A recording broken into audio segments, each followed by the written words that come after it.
I looked at it on Facebook and I read the speech and I'm trying to find it. Be a part of the debate. What he needs to do is to allow the people to do their work in accordance with the relevant legislation, and he must not overreach, because when he makes those suggestions, he is in a sense misleading the population here. Speak your mind. Defend your country. Call in. Numbers to call: 869-669-7312. That's 869-669-7312 or 917-460-2187. That's 917-460-2187. On target here on 2020 Vision Radio every Saturday from 1 to 3 p.m. On target. Be a part of it.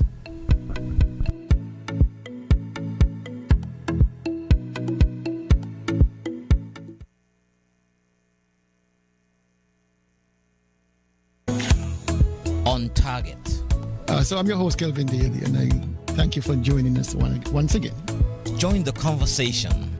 I looked at it on Facebook and I read the speech and I'm trying to find out what is the commitment to renal failure in Nevis, and I'm yet to find it. Be a part of the debate. What he needs to do is to allow the people to do their work in accordance with the relevant legislation, and he must not overreach, because when he makes those suggestions, he is in a sense misleading the population here. Speak your mind. Defend your country. Call in.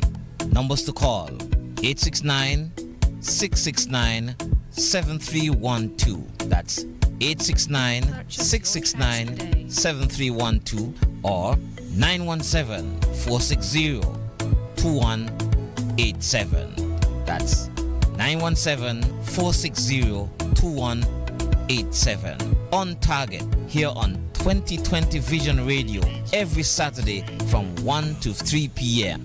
On target. Be a part of it.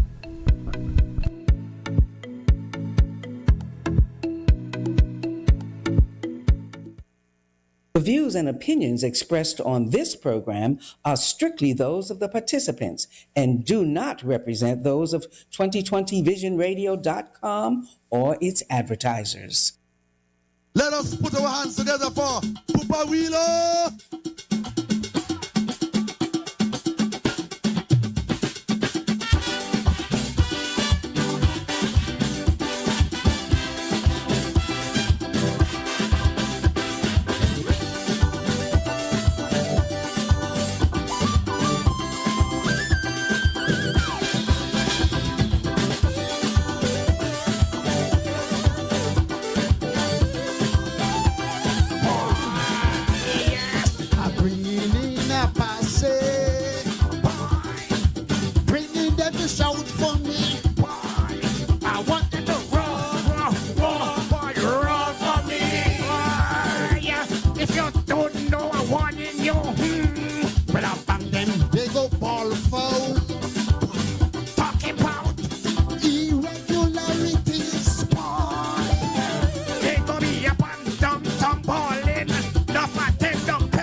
Suicide bomber, bring it there to shout for me.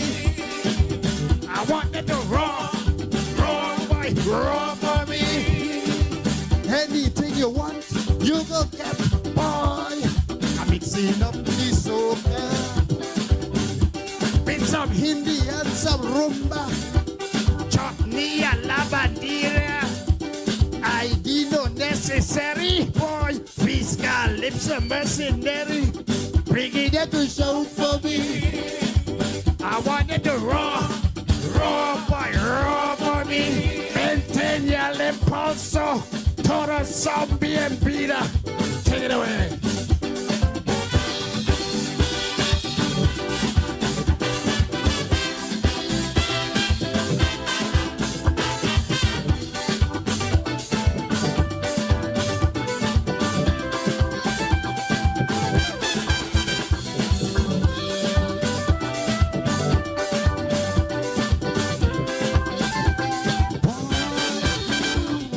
Local fans decreasing. By the numbers they keep dropping. Nobody don't shout no more like they used to shout before. Boy, these grunting fans they crumbling about promise songs. Fail on delivering. Start song and can't finish it. It's standard English, singing stupidness, nonsense. Why don't you sing a song and dance again? Tell me what happened to me fair share when the money disappear. Ooh yeah, boy. Stewardship in question here. Bringing them to shout for me. I wanted to roll, boy, roll for me. Complex. Yes, if they don't crown me king, boy, I do me like the doctor, placing their campus suicide bomber, bringing them to shout for me. I wanted to roll, boy, roll for me. I'm gonna be mashing up the complex. Yes, if they don't crown me king. Doctor, placing your campus suicide bomber. Boy, bringing them to shout for me. I wanted to roar, boy, roar for me. Anything you want, you go get. Boy, I'm mixing up the soca with some Hindi and some rumba, chutney and lavandera. I didn't know necessary. Boy, we got lips of mercenary. Bringing them to shout for me. I wanted to roar, boy, roar for me. Centennial Impulso, Toro Zombie and Beta. Boy, take it away.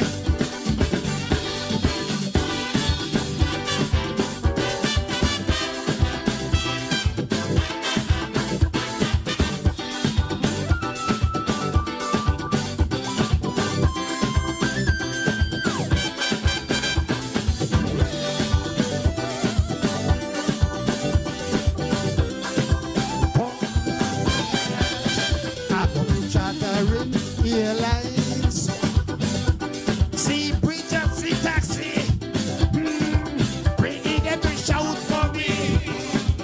I want them to roar, boy, roar for me. You don't know, you got to spend big money if you wanna win monarchy. I go got the diaspora. 420 in my corner, boy, share the life, boy. Press like, subscribe, sharing. All here the diaspora's king. Your kingdom is knocking down your airport, knocking down hospital walls. Boy, training geothermal. Let the Jewish people sing the song. These Hebrew boys don't understand. Begging them to shout for me.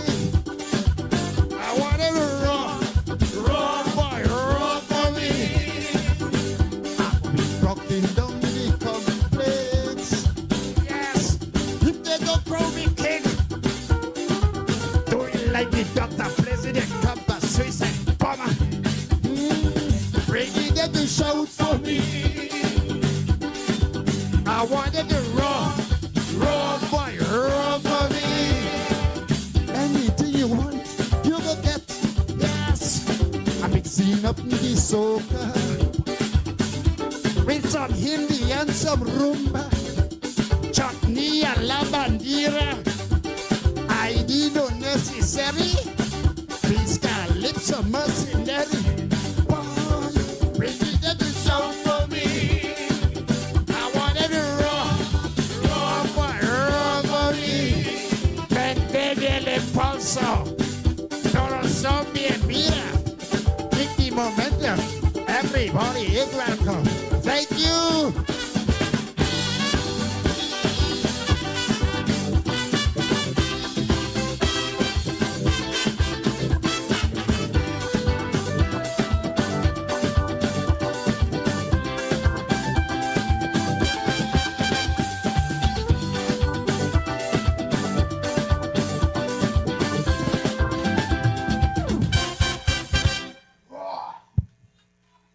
Papa Wheeler. Good afternoon and welcome to another edition of On Target. And I'm your host as usual, Kelvin Daly in studio. I do apologize for the continued absence of my good friend who is still recovering, 2 weeks up there in Hamilton. And I assure you he's getting better by the day. And of course, the absence of my another co-host, Henry Daniel, who is on family duties. He's on St. Kitts, taking over his family who is traveling back to the States. But Hastings will be here momentarily, his brother. And so we look forward to having a good conversation with Hastings. We got quite a bit to talk about today. I mean, every week I'm amazed by how much news evolves over a 7-day period. And I'm never at a loss. Sometimes up to Friday night, I'm wondering what I'm going to talk about. And then when you start to review the week gone by, you realize, my God, it never stops. The news never stops. But let me welcome all those on the FM dial, the YouTube, Twitch, and of course on the Facebook feed. All those who have taken time out of their busy Saturday to join us here again. I do apologize for those persons who did not get the message that we will be off last week, Saturday, when we attended the funeral of the dear wife of Hastings. And so we do apologize for that. All right? Suggestions have been made that in the event that I will not be here, that either one, you do a pre-tape broadcast or go back to an original tape and make sure there's something playing on target. This is a definition of persons who are addicted. All right, we will see which one works out better. All right, let me say good afternoon to those who made podium. Of course, we're going to go to the list of all those persons who are signed on. Let me say good afternoon to first, Oral Joseph. For the first time, he has made #1 podium position. Oral Joseph, good afternoon to you. And down there on St. Kitts, even though she's recuperating from surgery, Dalgia Dalpenny, I hope you're home and resting and not longer at JNF. Let me know where you are so I can, feel more comfortable. If you're home, I'll feel much better that you're on the mend. And then Arlene Jeffers Stanford is in the house. Good afternoon to Arlene. She was #3. And then my good friend and former student, Adele McClendon, up there in the USA. She's #4. And in Arizona, Kitchen King. And the name tells you exactly where he's from. He's the king of St. Kitts. Good afternoon to my brother. And Dretzel Barton. Never misses a show. Thank you, Dretzel, for, again, tuning in. Another hardcore listener, Lenny Kodaya, is with us. And so is Lydia Paris from up there in Craddock Road, but of course in the USA now. And who else we have? We have Ingrid Daniel Farrell, the sister of our dear party leader. She's in Virginia. And Cecile Hobson, again, another stalwart of the show. Good afternoon to Cecile. Joseph Brooks up in New York City. Ivor Henry in Georgia. And Pearl Francis, who loves to dance. She's with us also. And so he's up there in Church Ground. Lynette Farrell is with us. And my good buddy, Carvin the Beast Wilkin. He has been on a rampage of late on Facebook. Would not give our dear Premier a break. Lord of mercy. I would hate to have Carvin as an enemy. Hugh Cooleyman David, my good friend, how are you? I hope you are not stealing a chance today as you usually do. I hope you are at home relaxing and listening. And Ian Nevis, Big Papa Taylor. Oh, what a name. Man, Big Papa Taylor. I wonder why they call him Big Papa. Whee! Lorette Wharton, good afternoon to my dear. I hope you're doing well.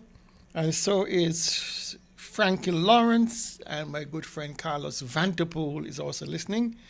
Evelyn is listening. So is my good friend down there in St. Thomas. Jessica Neety Lewis is in the house. Alvy Davis, once the Nevis' fastest runner.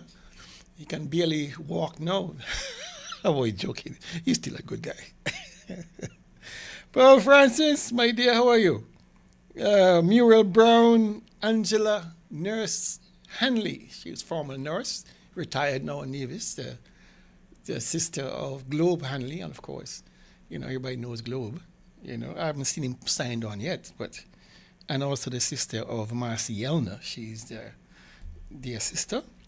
Pat Brooks and August Washington, good afternoon to both of you. Patty Page Bourne. Every time I hear Patty Page Bourne, I think of the Bourne trilogy. 007. the Bourne is Octopussy and those kind of movies. I wonder if she's related to anybody Bourne. Marcella Bequeely Jones down there in St. Thomas. I believe she is. Elvis Leslie is in the house, and Olivia David. At one point, I thought Olivia wasn't going to sign on, but she jumped on a bit late. That should be. I'm gonna give her. I'll be kind to her. So only 10 lines for Olivia. She bought me a lobster lunch, for my birthday. So and for the marathon show we had. So I just dovetailed both into one. So I do thank you for the generosity you expressed towards me, Olivia. Thank you very much, Marcy Yelner and Michelle Liebert up there in Canada. Good afternoon to both of you. Let me see what we have signed on since I began talking. Let me see here. I see, a lot of people here. Paul Pemberton is jumped in. Bumpy Moving is jumped in. Bertram Farrell is in the house. Judy Cornelius Webb is in the house. Gigi Williams Skeet is in the house. Vilena Ali. Nafiza Ramjit. Zenric Hanley.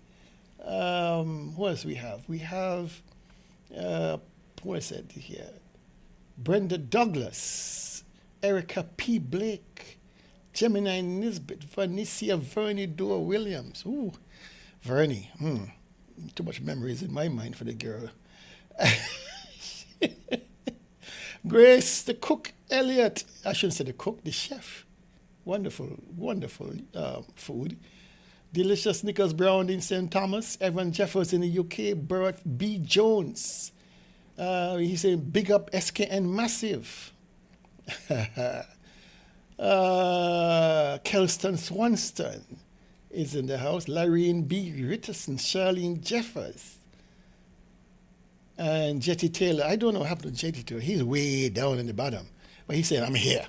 And my good buddy Tamaki Saladid and Serge Claxton is on. So we got quite a bit of persons signed on, and as time permits, of course, I will extend a courtesy recognition of your endeavor to be a part of this program today, as time permits. All right, but today is a birthday. Well, we have birthday greetings going out. All right, to Steve Mills. His birthday is today, I believe. And so is Cheryl Barton. And this is coming from, of course, your dear people here. Drexel Barton, she's sending birthday greetings to Cheryl Barton in SK. All right, so being that I'm here by myself, I don't have to sing because Steve is such a wonderful contributor and astute and, of course, deliberate, I should say, analyst of what's happening here in St. Kitts and Nevis. And, of course, for the young lady Cheryl Barton, I have to sing specifically for those two persons. And so here goes. Happy birthday to you. Happy birthday to you. Happy birthday, happy birthday. Happy birthday to you. And as usual, from us in the studio, may you live to be 101, us 101 minus a day, so we don't have to see you go. May God continue to bless you with good health, strength, of course, wealth. All right. Here we go. Just a reminder that the NRP convention is coming up on the 24th of November, and it should be, I think it'll be broadcast live. The business part of it will be, of course, not broadcast, but the public part of it will be broadcast live. Further details will follow as to who the speaker will be. I guarantee you it will be somebody you want to listen to. But we invite all to be a part of that on the 24th of November. And of course, prior to that, we have 2 weeks before that, we have our General Council meeting where our constitution, our amended constitution will be approved. And of course, discussed and approved, I should say. All right, there were some amendments made to our constitution to make it more viable, more user-friendly, more, inclusive. And so that will be discussed 2 weeks prior to the convention and approved, okay? So that is that. But the theme for the convention is worth listening to this theme because I developed an intro based on that theme to today's show. And the theme is navigating challenges. And you notice NRP is included in the theme. Navigating challenges, N, R, restoring hope, and P, preparing for governance. Preparing for governance. So, navigating challenges, restoring hope, and preparing for challenges. For governance, sorry. Challenges. Now, we all recognize Nevis is not in a good place right now.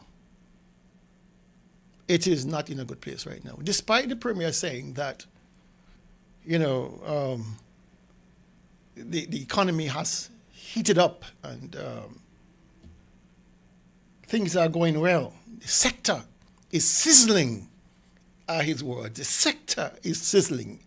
The economic sector is sizzling. And I wonder which planet this gentleman lives on, because if you were to canvass any business person here on Nevis, and of the nearly 100 places he listed, restaurants and bars, he listed as being sizzling.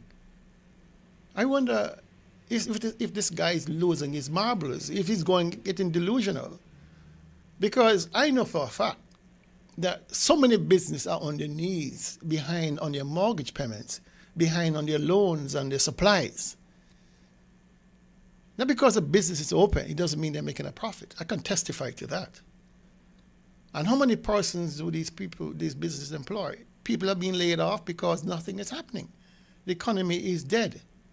If the economy wasn't dead, you'll have seen an exponential growth in imports, an exponential growth in collection of taxes from the imports. You're not seeing that.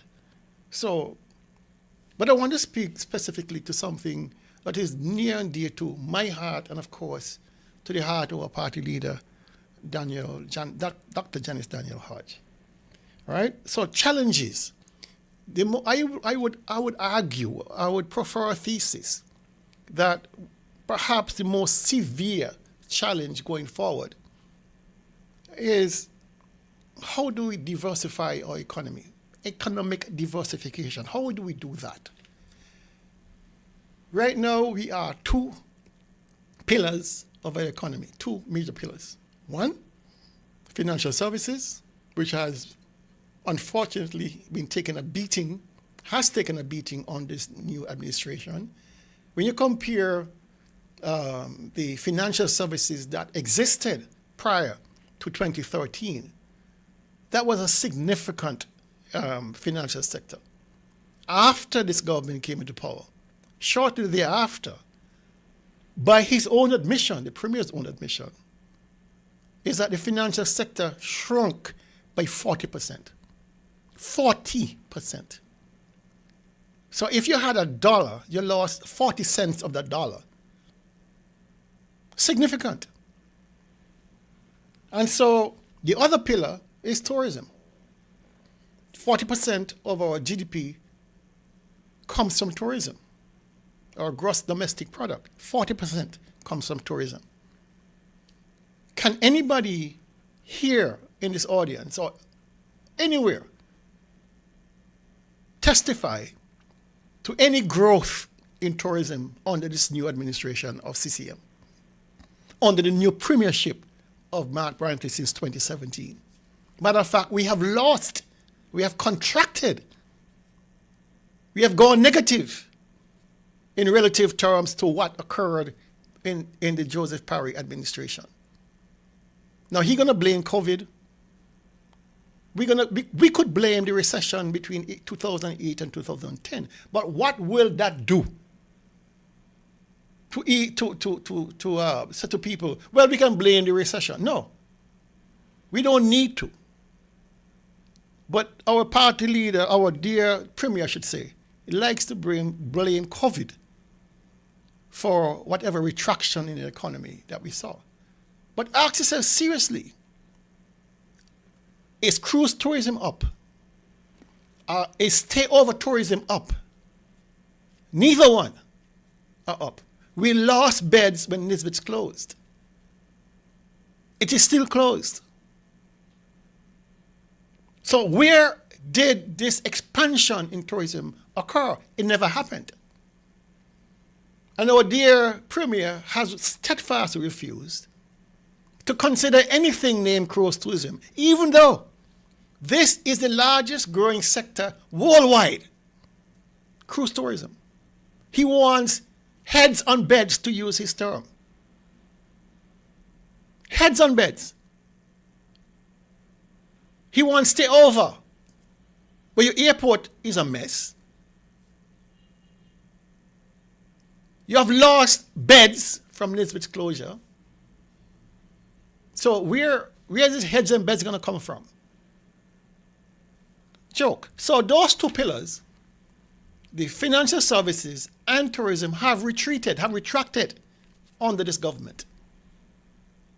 And that is why you're seeing that our recurrent revenue, remember recurrent revenue is the sum total of all the taxes we collect, whether it's VAT or property taxes or whatever it is. That's your recurrent revenue.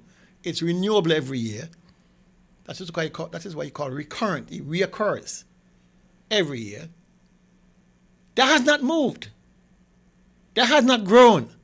The only reason that figure has not dipped below the threshold of $130 million a year, the only reason, because this government here has decided to increase taxes on properties. Not because of additional imports or additional businesses coming into the island and generating jobs and people paying taxes. No. That didn't happen. That did not happen. What he has done is impose new taxes on top of the old taxes, or expanded the old taxes to make persons pay more.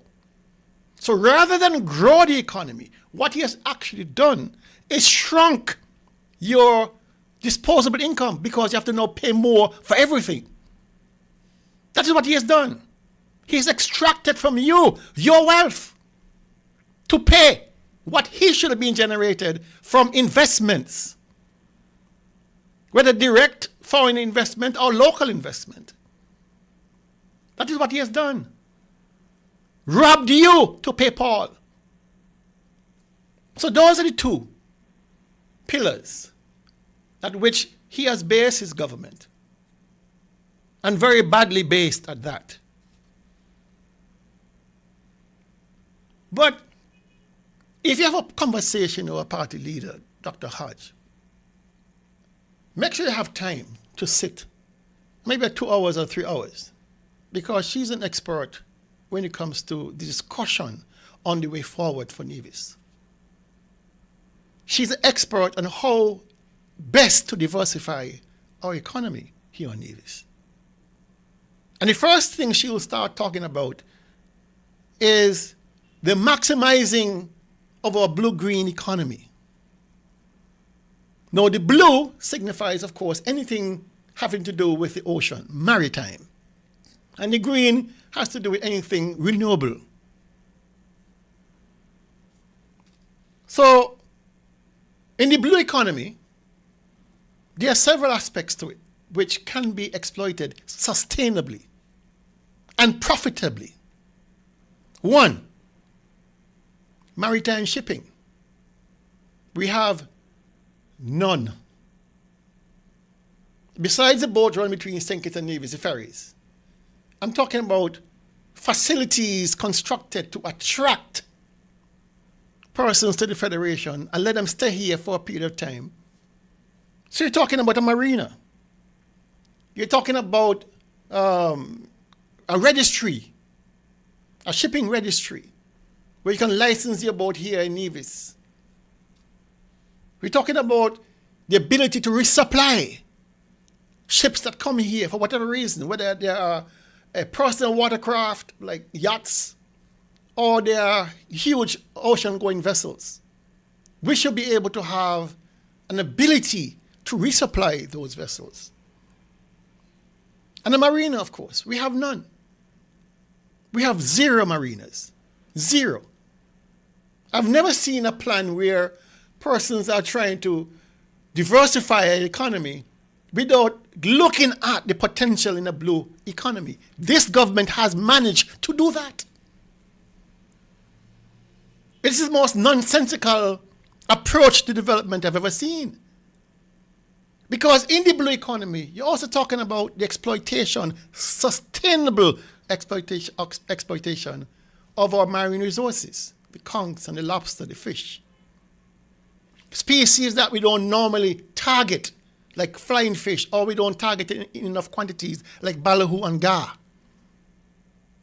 And of course, flying fish.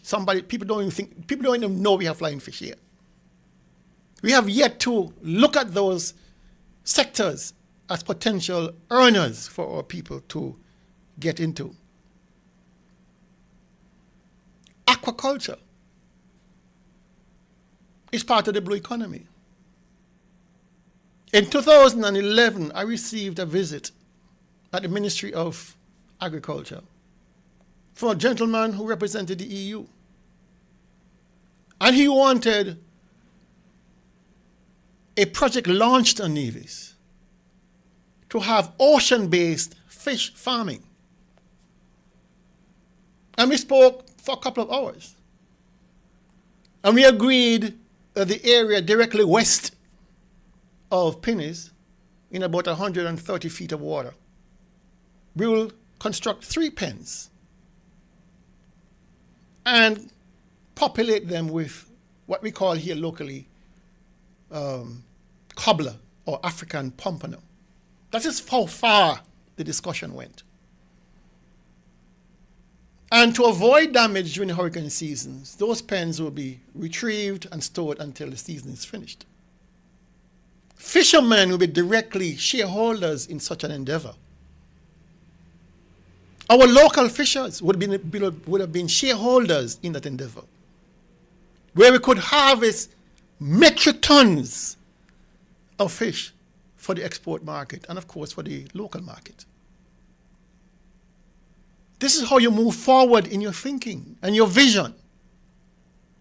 We looked also at the aspects of aquaculture in terms of marine harvesting of algae, sea moss, those aspects that they do down in Beckway in the Grenadines. The whole gamut. This is what the blue economy speaks to. But there's another one, and perhaps the most lucrative one, relatively speaking. And this is something you might not have heard of before. But if you speak to Dr. Daniel, she can expound much better than I could. And this is something called blue carbon storage. And you say, what the hell? Blue carbon storage? What is that? It's very simple. Very, very simple. Blue carbon storage Now, I want to give you a little bit of background before I tell you about it. We all recognize that the world is getting warmer because of global warming. And the chief architect of global warming is carbon dioxide, CO2, that we exhale, that factories burn fossil fuels, put into the atmosphere, that cow farts and everything else put into the atmosphere. And so what happens with all of this carbon dioxide gas in the atmosphere, it forms what we call a thermal blanket over the earth. You know, when you're under a blanket, you're under the blanket because you want to stay warm. The blanket traps the heat from your body. Well, this is exactly what CO2 does. It traps the heat from the earth and keeps it from escaping out into outer space. And the CO2 is what traps that heat, causing the earth to warm up, causing sea levels to rise, causing an increase in storms and the frequency of storms. This is what global warming does. So, if you can control or limit CO2 emissions, you would have effectively reduced the level of CO2 in the atmosphere, reducing how severe that blanket works and therefore keeps the temperature of the earth from rising. If you can do that, then of course, we will be spared the effects of global warming. So having said all that, what does that have to do with blue carbon storage? We all recognize that the forests of the earth, whether the Amazon or the temperate forests, store huge amounts of carbon. When the plants photosynthesize, they take carbon and turn it into wood, which is stored in that tree. It's what we call a carbon sink. It's stored in the wood. That carbon dioxide is only released when the tree dies and you start to burn it for fuel or natural decomposition. So it's huge storage. But there are trees in the ocean. There are trees in the ocean. It's not the typical grape tree or orange tree. Seagrass. Seagrass is a tree. It photosynthesizes. It is a tree. It traps sunlight, traps carbon dioxide, uses it to make plant tissue. It is a tree. And that carbon dioxide now is turned into plant tissue and remains in that seagrass. And so the point is, if we are to monetize and take advantage of carbon dioxide, we have a good source, a good reason, a good avenue to do so by quantifying how much seagrass we have. And a very specific type of seagrass, turtle grass. Those are the broad leaves that turtles eat. That's why they call them turtle grass. If you are a diver and you dive in the Narrows, coming up to Pinnace, Wally, coming all the way up to the south, you're going to see a lot of seagrass. If you dive off Keys and St. Kitts, Sandy Point, coming around to Bastia, huge seagrass beds. So what is the significance? The significance is, if you can quantify how much acres of seagrass you have, you already know how much tons of CO2 can be stored in seagrass per acre, and the figure is already known. Then you can calculate, well, we have 200,000 acres of seagrass. And that 200,000 acres of seagrass can store X amount of CO2. And the beauty of this, it has a value, a monetary value. It has a monetary value. Dr. Hodge knows this. And so, in the Caribbean, entire Caribbean,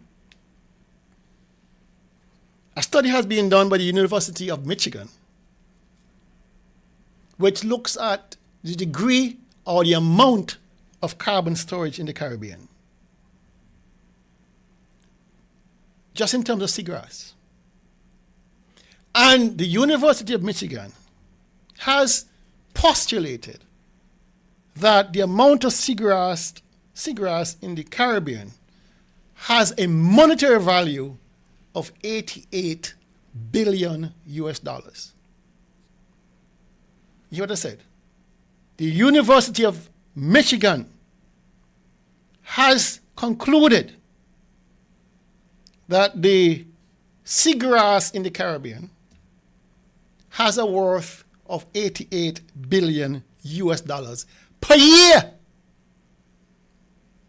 Per year. Because every study has shown that seagrass captures and stores immense amounts of carbon dioxide gas. And the study concluded that in the Caribbean, we have 1.3 billion metric tons of carbon to be stored. 1.3 billion metric tons. Incredible stuff. I'm going to hold off on the call until I finish this part of the thing. So, caller, if you're listening, just call back in a few so I don't lose where I'm in my thinking. All right? Now, the Bahamas has the largest seagrass coverage in the whole Caribbean at 61.2% of its entire mass, ocean mass, or ocean acreage, put it that way. 61.2% is seagrass. And their average value is $54 billion US per year. Cuba has the second largest area of seagrass, 33% coverage, with a value of $29 billion US. St. Kitts and Nevis, we have a total area as of 2022 of 6.2% seagrass. Estimated value based on my own calculations, mind you. My own calculations. I didn't see them in a book anywhere, but extrapolating from what I saw in Bahamas and Cuba, you can make an educated guess as to what our value is. With 6.2% of our undersea area covered with seagrass, our value is about $5 billion US per year.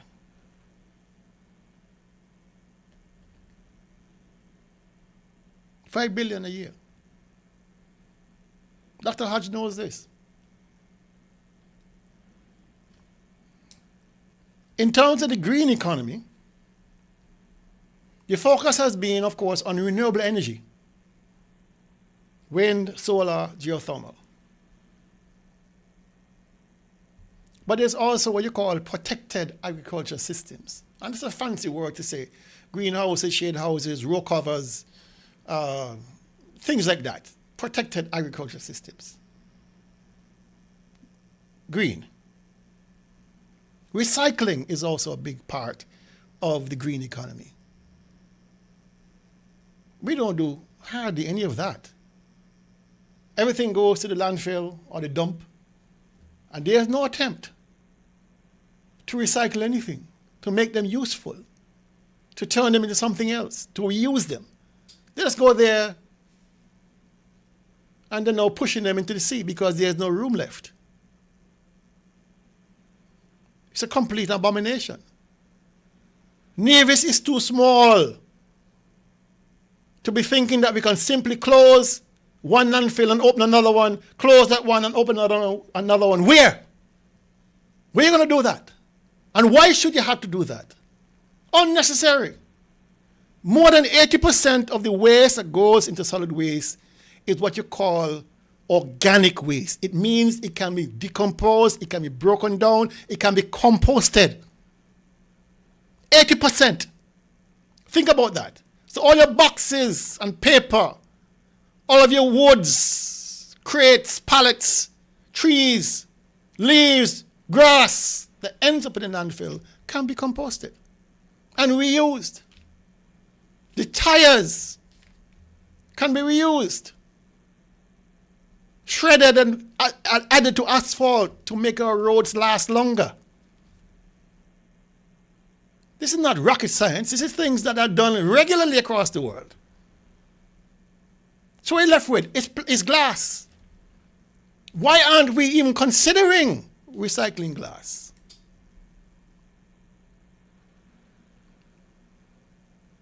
Reuse it, shred it, grind it, and make it into something else.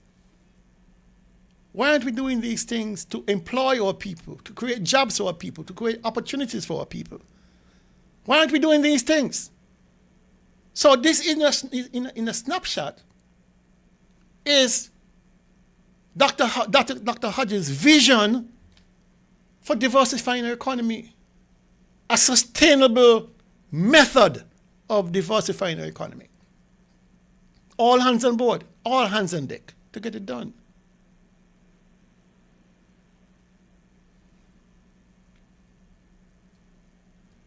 I'm at a loss to understand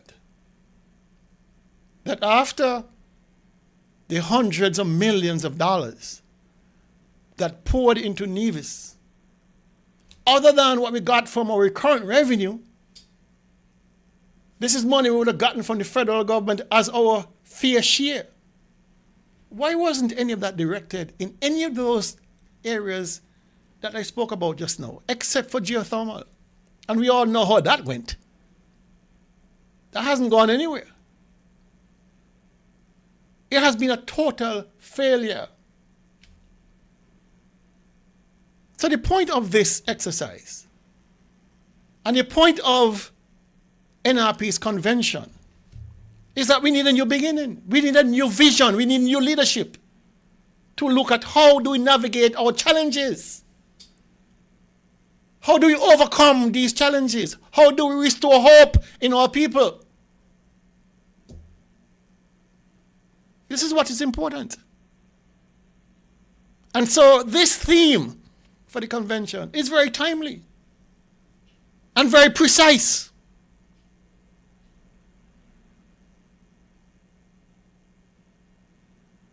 So we are so far now down the rabbit hole in debt. Where are they going to find the resources to do any of this that I just mentioned? Where are they going to find the money to put into the small enterprise development unit to be accessed by people like me, who may be old, but who can contribute something to this growth of this economy called Nevis, this island called Nevis. But with the caveats put on the existing loan facility at SEDU, Small Enterprise Development Unit, the existing caveats will prevent people like me, people like Cabo and Carlisle and Tulu and all the other folks over 35 years of age. That program will exclude us automatically. And you have to ask yourself, how serious are you as a government? Can I be serious? Can I be serious?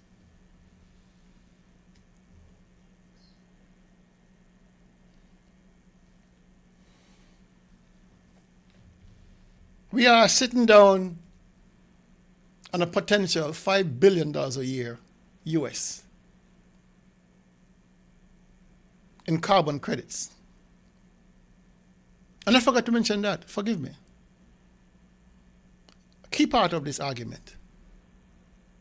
The value is $5 billion. Who's going to buy it? The value might be in Bahamas. Let's say it was $54 billion. How are you going to monetize that? It's simple. The USA, China, Canada, Europe, the UK, they are the largest polluters. They put copious amounts of CO2 in the atmosphere. We don't. We are extracting carbon dioxide. And so what you get is what you call a carbon credit to offset what they're putting in, because they have now to comply to certain outputs. You can't go beyond a certain output. And if you're going to exceed that output, you now have to pay somebody else to use their credit because they're not putting out any. So like we are in the Caribbean here, we in St. Kitts and Nevis, we hardly put on anything. We have one power plant. We get more hot air from Brantley and them with the CO2 than we get from our power plant. So but we can't monetize that. All this shit they talk, these CCM people. We could have monetized that. That's worth about $20 billion. But we can't do that, unfortunately. But what we can do is say to companies in the US who are burning fossil fuels, listen, we have what you call a carbon sink. We can sell you 20 billion tons of CO2 credits. And it would not show up on your bottom line. So we are agreeing to sell you that for X amount. So you don't fall out of favor with EPA and all those regulatory organizations who are measuring the amount of CO2 you put in the atmosphere. We're going to sell you ours. We're going to sell you our credits. Simple. Exchange. You put out your CO2, hey, take it off of ours because we're not putting on any. We have a carbon sink. We have surplus capacity to absorb. Simple. And so that is how the whole thing works. But instead, we are looking. Let's take this call.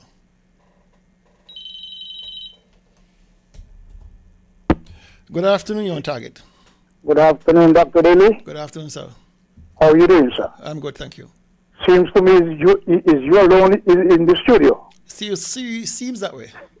However, good afternoon, whosoever in the studio. I call in to bring you some update what happened in back then past.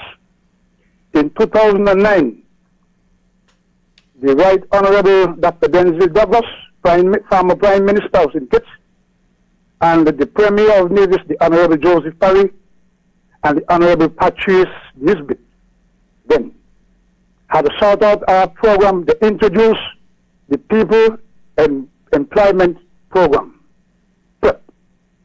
And it was a very, very good gesture to the Federation. However, the St. Kitts government were able to introduce the PEP to the government workers. They automatically become government workers by the Honorable Timothy Harris. Thank him for that.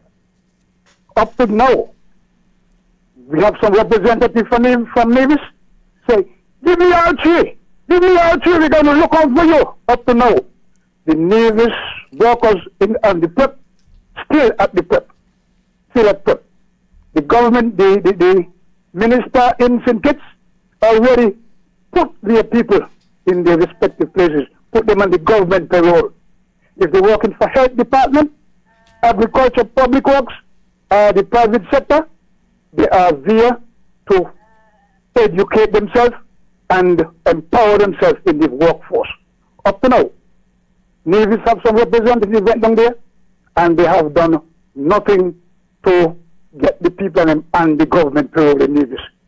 Representative and representation is different. Mr. Lilly is smell the coffee. Tell the people, wake up and smell the coffee. I congratulate Dr. Denzel Douglas and the Honorable Joseph Parry in 2009 and the Honorable Patrice Nisbet. They have done their work, and I believe these guys, these men, will be able to do more. Lastly, before I go, the present Prime Minister come along the road, and his civil servant now is getting paid every 2 weeks. Thank Dr. Joe for what he has done. Good afternoon. May God be praised. Right. Thank you. Thank you. All right.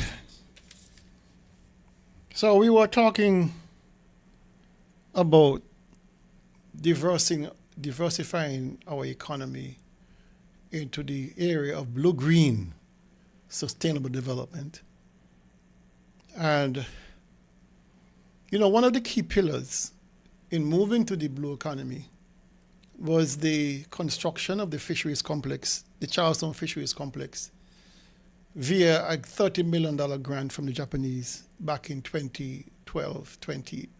We started working on the project in 2008, and we completed the project in 2012. It was supposed to be built in 2013. Unfortunately, NRP lost the government, and rather than continue the good work of developing that complex, they decided to end the project. $30 million grant. Do you understand what I'm saying? The largest single grant by the Japanese to any region in the Caribbean, especially OECS.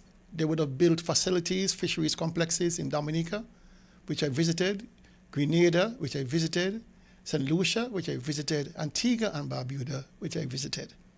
None of those, and of course St. Kitts, none of those complexes that the Japanese built as part of the overseas projects to help in developing states, none of them could have compared to the extent and purpose of the one in Nevis.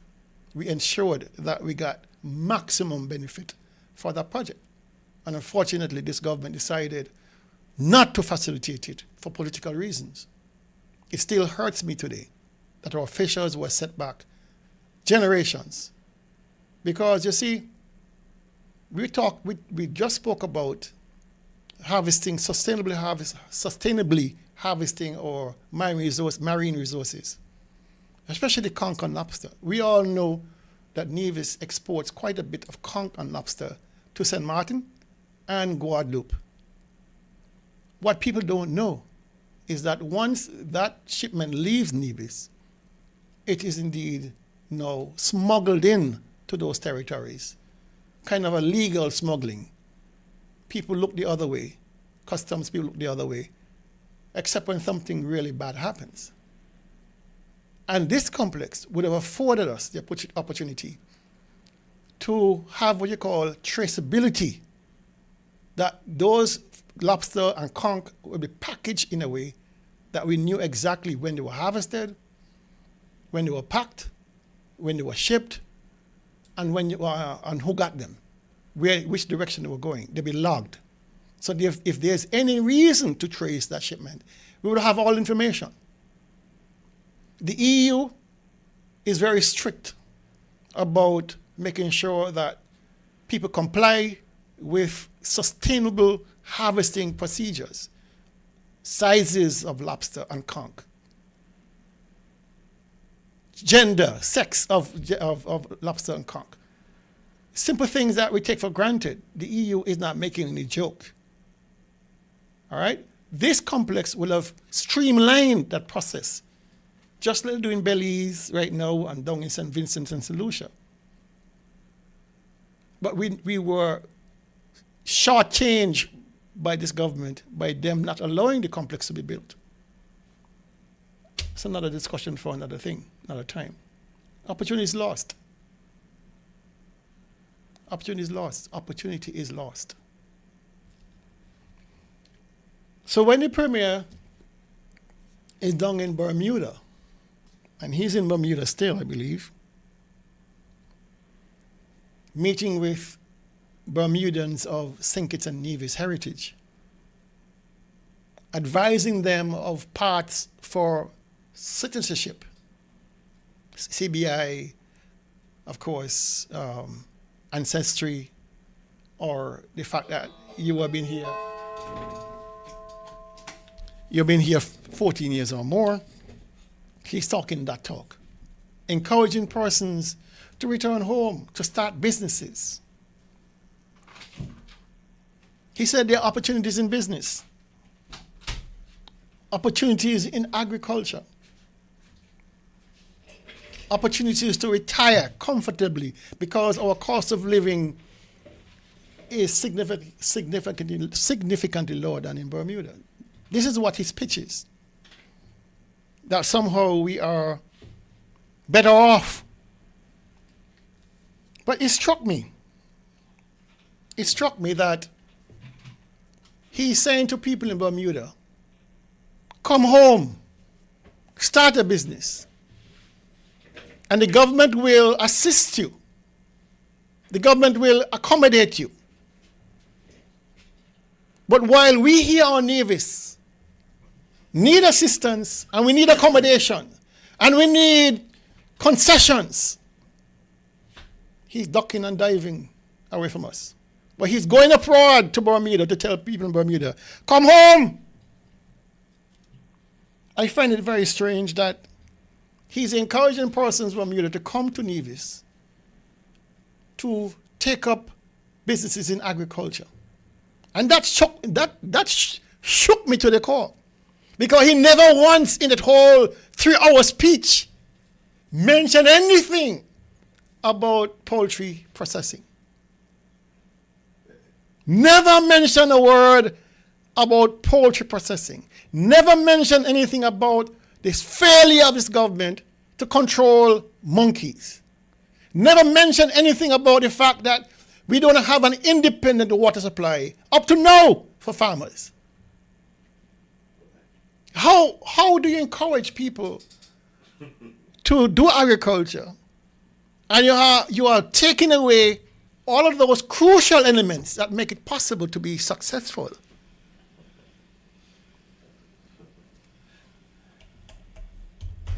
Good afternoon, Hastings. Very good afternoon, Dr. Daly. I hope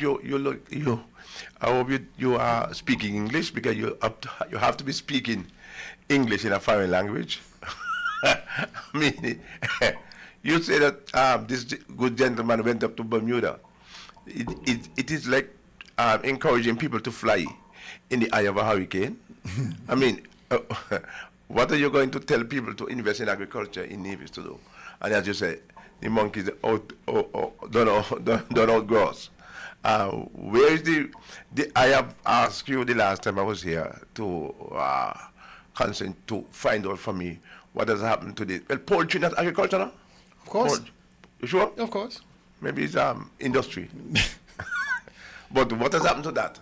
And the good people in Bermuda, and if they want to come out here to do a business, we will have to show that what business is flourishing in Nevis.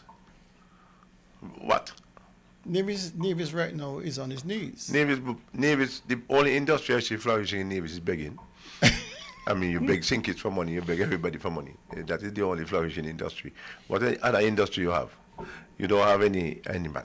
But Dr. Daly, before I go on any further, I just want to take this opportunity to thank the Nevisian community and everybody for the widespread and overwhelming support and solidarity with us, me and my family, I'm sure Ron and his family, in relation to the passing and burial and sending off of our dear departed wife, Mrs. Mova Daniel. I think Saturday last week, everybody turned up in their numbers. Not everybody. Well, here's how I say. Once you turn up in your numbers, I am happy, because in the end, that I came out of the church and I looked around and walked around the immediate environs of the church, and my heart was full. The people came up to me and said, Hastings this, Hastings that, and since her passing these 5 weeks, I think I really wish to thank the Nevisian public and for everybody. I mean, there are some notable absenteeism, but I have to say with regret that the concerned citizens movement, the present crop do not think about what the other crop did. I mean, So you won't have had a passing like this of a lady who had served in the public service for 32 years as a court administrator, and nobody from the NIA showed up. But in the old days, if Mr. Amri of late memory and Malcolm Gishard of also late memory, if the worst enemy had a mosquito bite, then I would have been there to say, but I heard a mosquito bite you, but you know what I mean, I wish you well. But Malcolm and Vance, they were long gone. Nowadays, here, spite and a little bit of retribution and vindictiveness and revenge. That is what forms the day. So I was a little taken aback, but not knocked down, because really not surprised. Not surprised. I mean, I was not expecting it really, but I thought he would have come, because it was the time, because she was at the court when the leader of the CCM was at the court practicing. So he must have, and I didn't know that they didn't get on, and they didn't interact, and we are here as. I almost fool myself after daily to think that I'm a part of the fabric of the Nivision community. But I could have won a bet. I hate to tell you this, but we were outside, myself and Dwight Cozier. We couldn't, of course, we got there before all the seats were taken. So we stood outside in remembrance of your dear wife. And I saw the Governor General arrive. Yes. I saw the Deputy Governor General arrive. Yes. I saw the High Court Judge Thompson arrive. Yes, Justice Yasmin Clark was there. Yes. The President Registrar, the whole crew from the former court. Judge, Former Judge, Pauletta Lance. It was a who's who of jurisprudence on Nevis, and just good people. What? And I said to Hensley, I said to Dwight Cozier, I would bet you right now that Mark Brandley, Eric Evelyn, and none of the crew from CCM will show up. And he said, no, they will come, because once the Governor General appears, it's simple protocol that you'll be there with the Governor General on such an auspicious occasion. Yes. And I would have won him, because I know how petty these guys are. Well, you know, but I did not think that they were so petty and pernicious. And I didn't think that they were so spiteful either, because, I mean, hey, I have found it convenient to say, hey, boy, I know we're going through, and here's the support. I mean, that doesn't say I'll vote to you, and neither did I expect it that they go vote for. But you do that. I tell you, the boy Malcolm Gishard, if I know him well, the old days, he would have been down by you the first day. Of course. And I hear a delegation too. Oh, yeah. And you know, the late Van Zamri, give him his job, no matter what you think about him, he would have found a way to send you a little note and to call you, because that is how he was. But I said these days here, I'll tell you something. Fellas, pay back, boy. Fellas, spiteful and view. I tell you something that happened to me. Continue. You know, I had Van Zamri in court for libel. And throughout the whole proceedings before he died, of course, he was trying to make amends to me. You know, cause this and cause that. I wasn't having it. That's right. But he tried. He tried. And in retrospect, I feel kind of bad that I didn't reciprocate in trying to extend. Find a way. Yes. You know? But because I tell you the same thing after this. Yeah. Because he took me to court, got some money from me. But in his last days, took 3, 4, 5, 6 months, I felt that he was reaching out to me, and he was every time he see me pass. I couldn't bring it myself to it, because I told him, and I sent a message to him. I said, well, I will always be ready, but I'm ready, but I want a committee. I want a committee meeting. I want a little meeting, a committee. I didn't want to say, because I felt that he was going to say, he didn't do something, he didn't do something. I just wanted it to be a committee meeting. And in the end, right now, his widow and I have been speaking, because it is that I like you say, I wonder if he knew genuine, and he was finding a way. I wanted to give it, because I had already forgiven him, but I wanted him to know about it, and I wanted him to have a committee meeting so that we could formalize it. But I meant no ill, and I, like you, I'm a little now regretful that when he was, I did not know he was sick.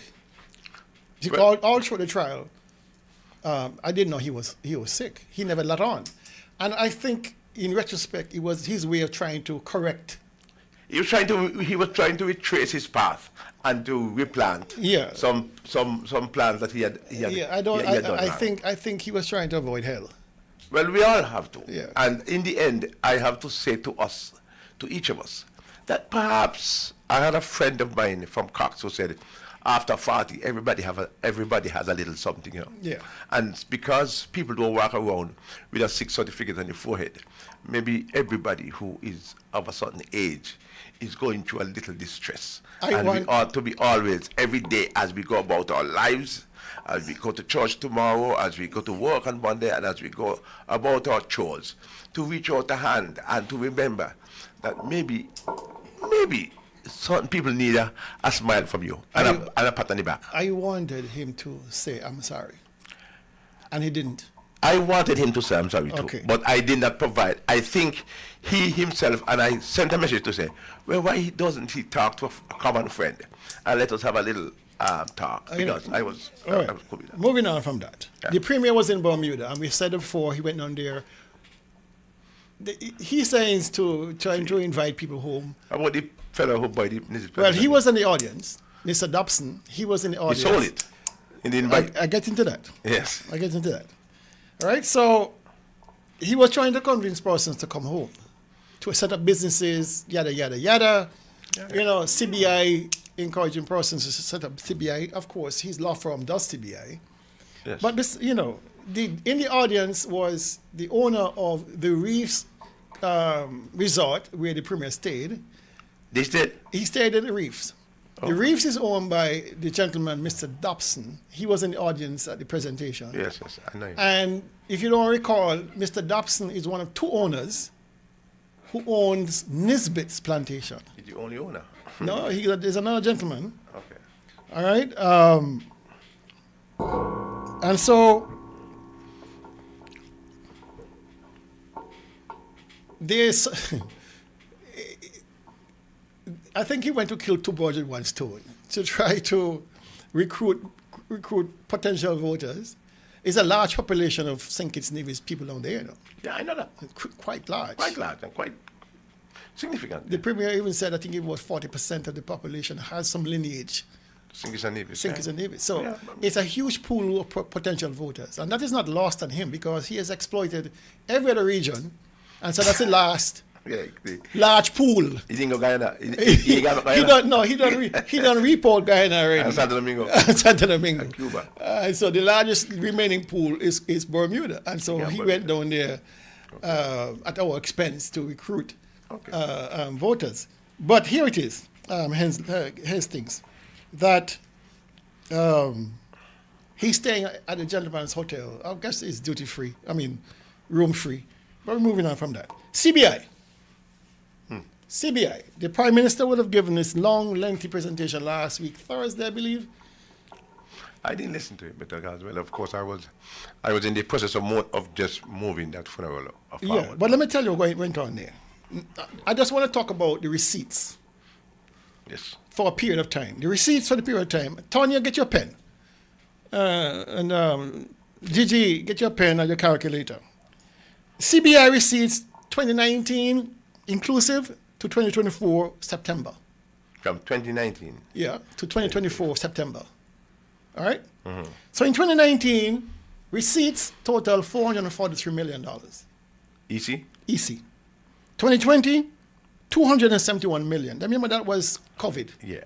271 million. After COVID, 2021, 543 million. 2022, 669 million. 2023, 620 million. 2024 up to present, September, 218 million. For total thus far, $2.76 billion. For the past 5 years. For the past 5-6 years. I would be interested 1, to find 2, out 3, what 4, happened between 6 years. 2012 and 2019. All right? Now, in 2018, you had a 64% decline. In 2024, sorry. Yes. In 2024, you had a 64% decline. Thus far, I don't over want 2023. yeah, be careful with that. I don't like you to go that far. Okay. I want you to say a 400 and something million. Cause you see, you that percentage there could be 64% half, could be $20 or no. Say the actual. 8 from 10 is 2. One Yeah. from 2 from Yeah, 2 is 0. you're right. 402 million. That's the point. Cut off your head. Drop off. 402 million Yeah, dollars. nobody is 60 something percent. Okay. 402 million. Less. That's a lot. Where we going then? We going to the ground. We going downhill fast. And people need to understand the context. You don't move from $620 million in 2023 to $218 million as of September 24 without asking why. Without giving a reason why. Without giving a reason why. That has need to be some serious diagnostic skills in terms of saying how has the mighty fallen. And persons must recall that when this government came into power in August 5th, 2022, one of their preoccupations was undoing and reversing 180 degrees everything the previous government did, especially Dr. Harris. Yes. 180. Yeah. And the reasoning is that. But they increased the CBI. Dr. Harris was in 2020. Yeah, that was under Harris. Yeah, but 2023 went up to 600 and something million. 623, that was the remnants of what Harris has done. No, and they could say remnant. That because Harris left in September 2022. Yeah. So the 2023 is due. Is due. Why did Joe get 600 and something? Because 2023 and then in 2024. I'll tell you why. I'll tell you why. Yeah.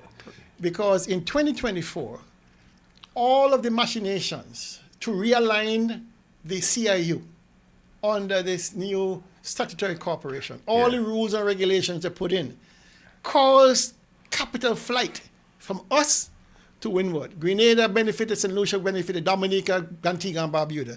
That is where all the money went. Because Dr. Drew and his administration wanted quickly to move away expeditiously from whatever Harris would have done. Rather than stepwise changing the processes, they went all out. Oh, all out. And they throw away the baby with the bathwater. Throw the baby with the bathwater. And here the issue. Nobody is saying that the EU wasn't clamping down. Nobody is saying the Americans and the British weren't clamping down. That was never the issue.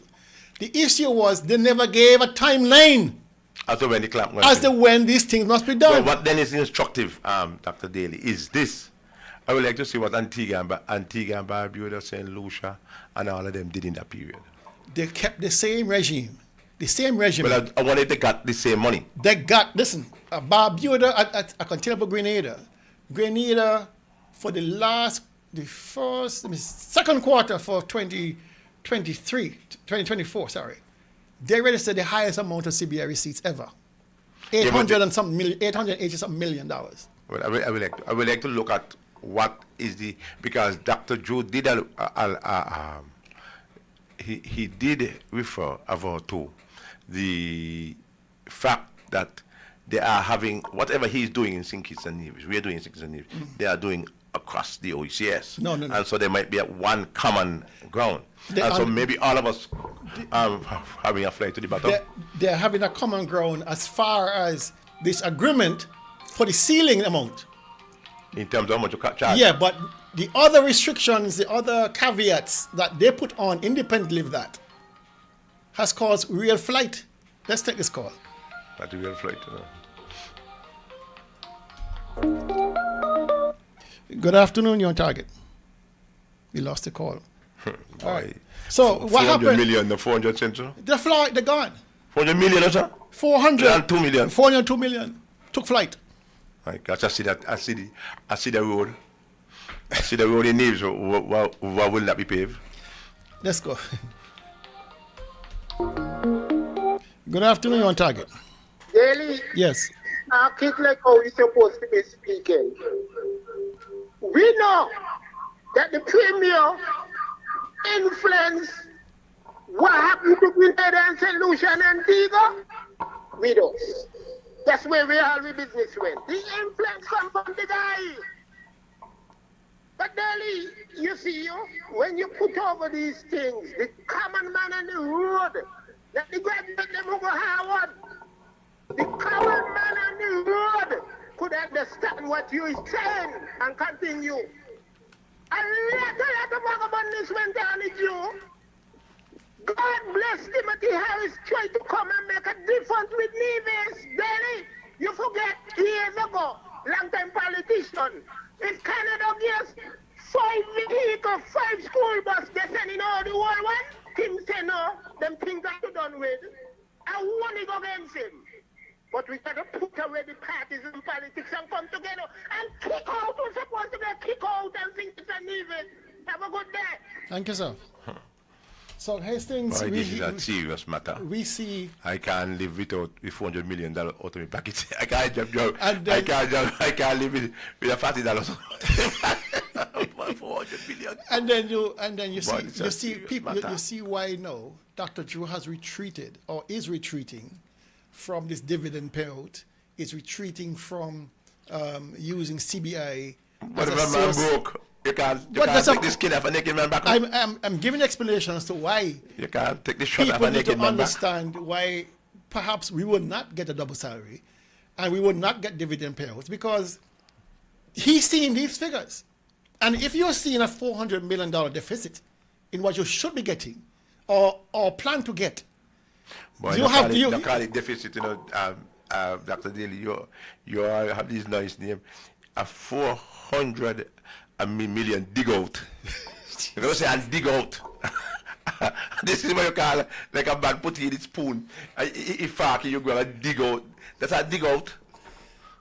So now you understand why is it that he is hedging his bet on social safety net program, cutting back. But hear the point, Dale. Dr. Dale. Hear the point. You think he can afford Navy 6.5 million a month now? Well, we get into that.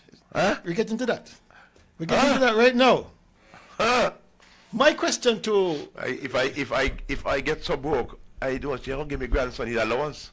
I can't give the $500 allowance. I might give him $100. What was instructive, Hastings, is that nowhere in the speech was there any forecast as to when this ship will be righted.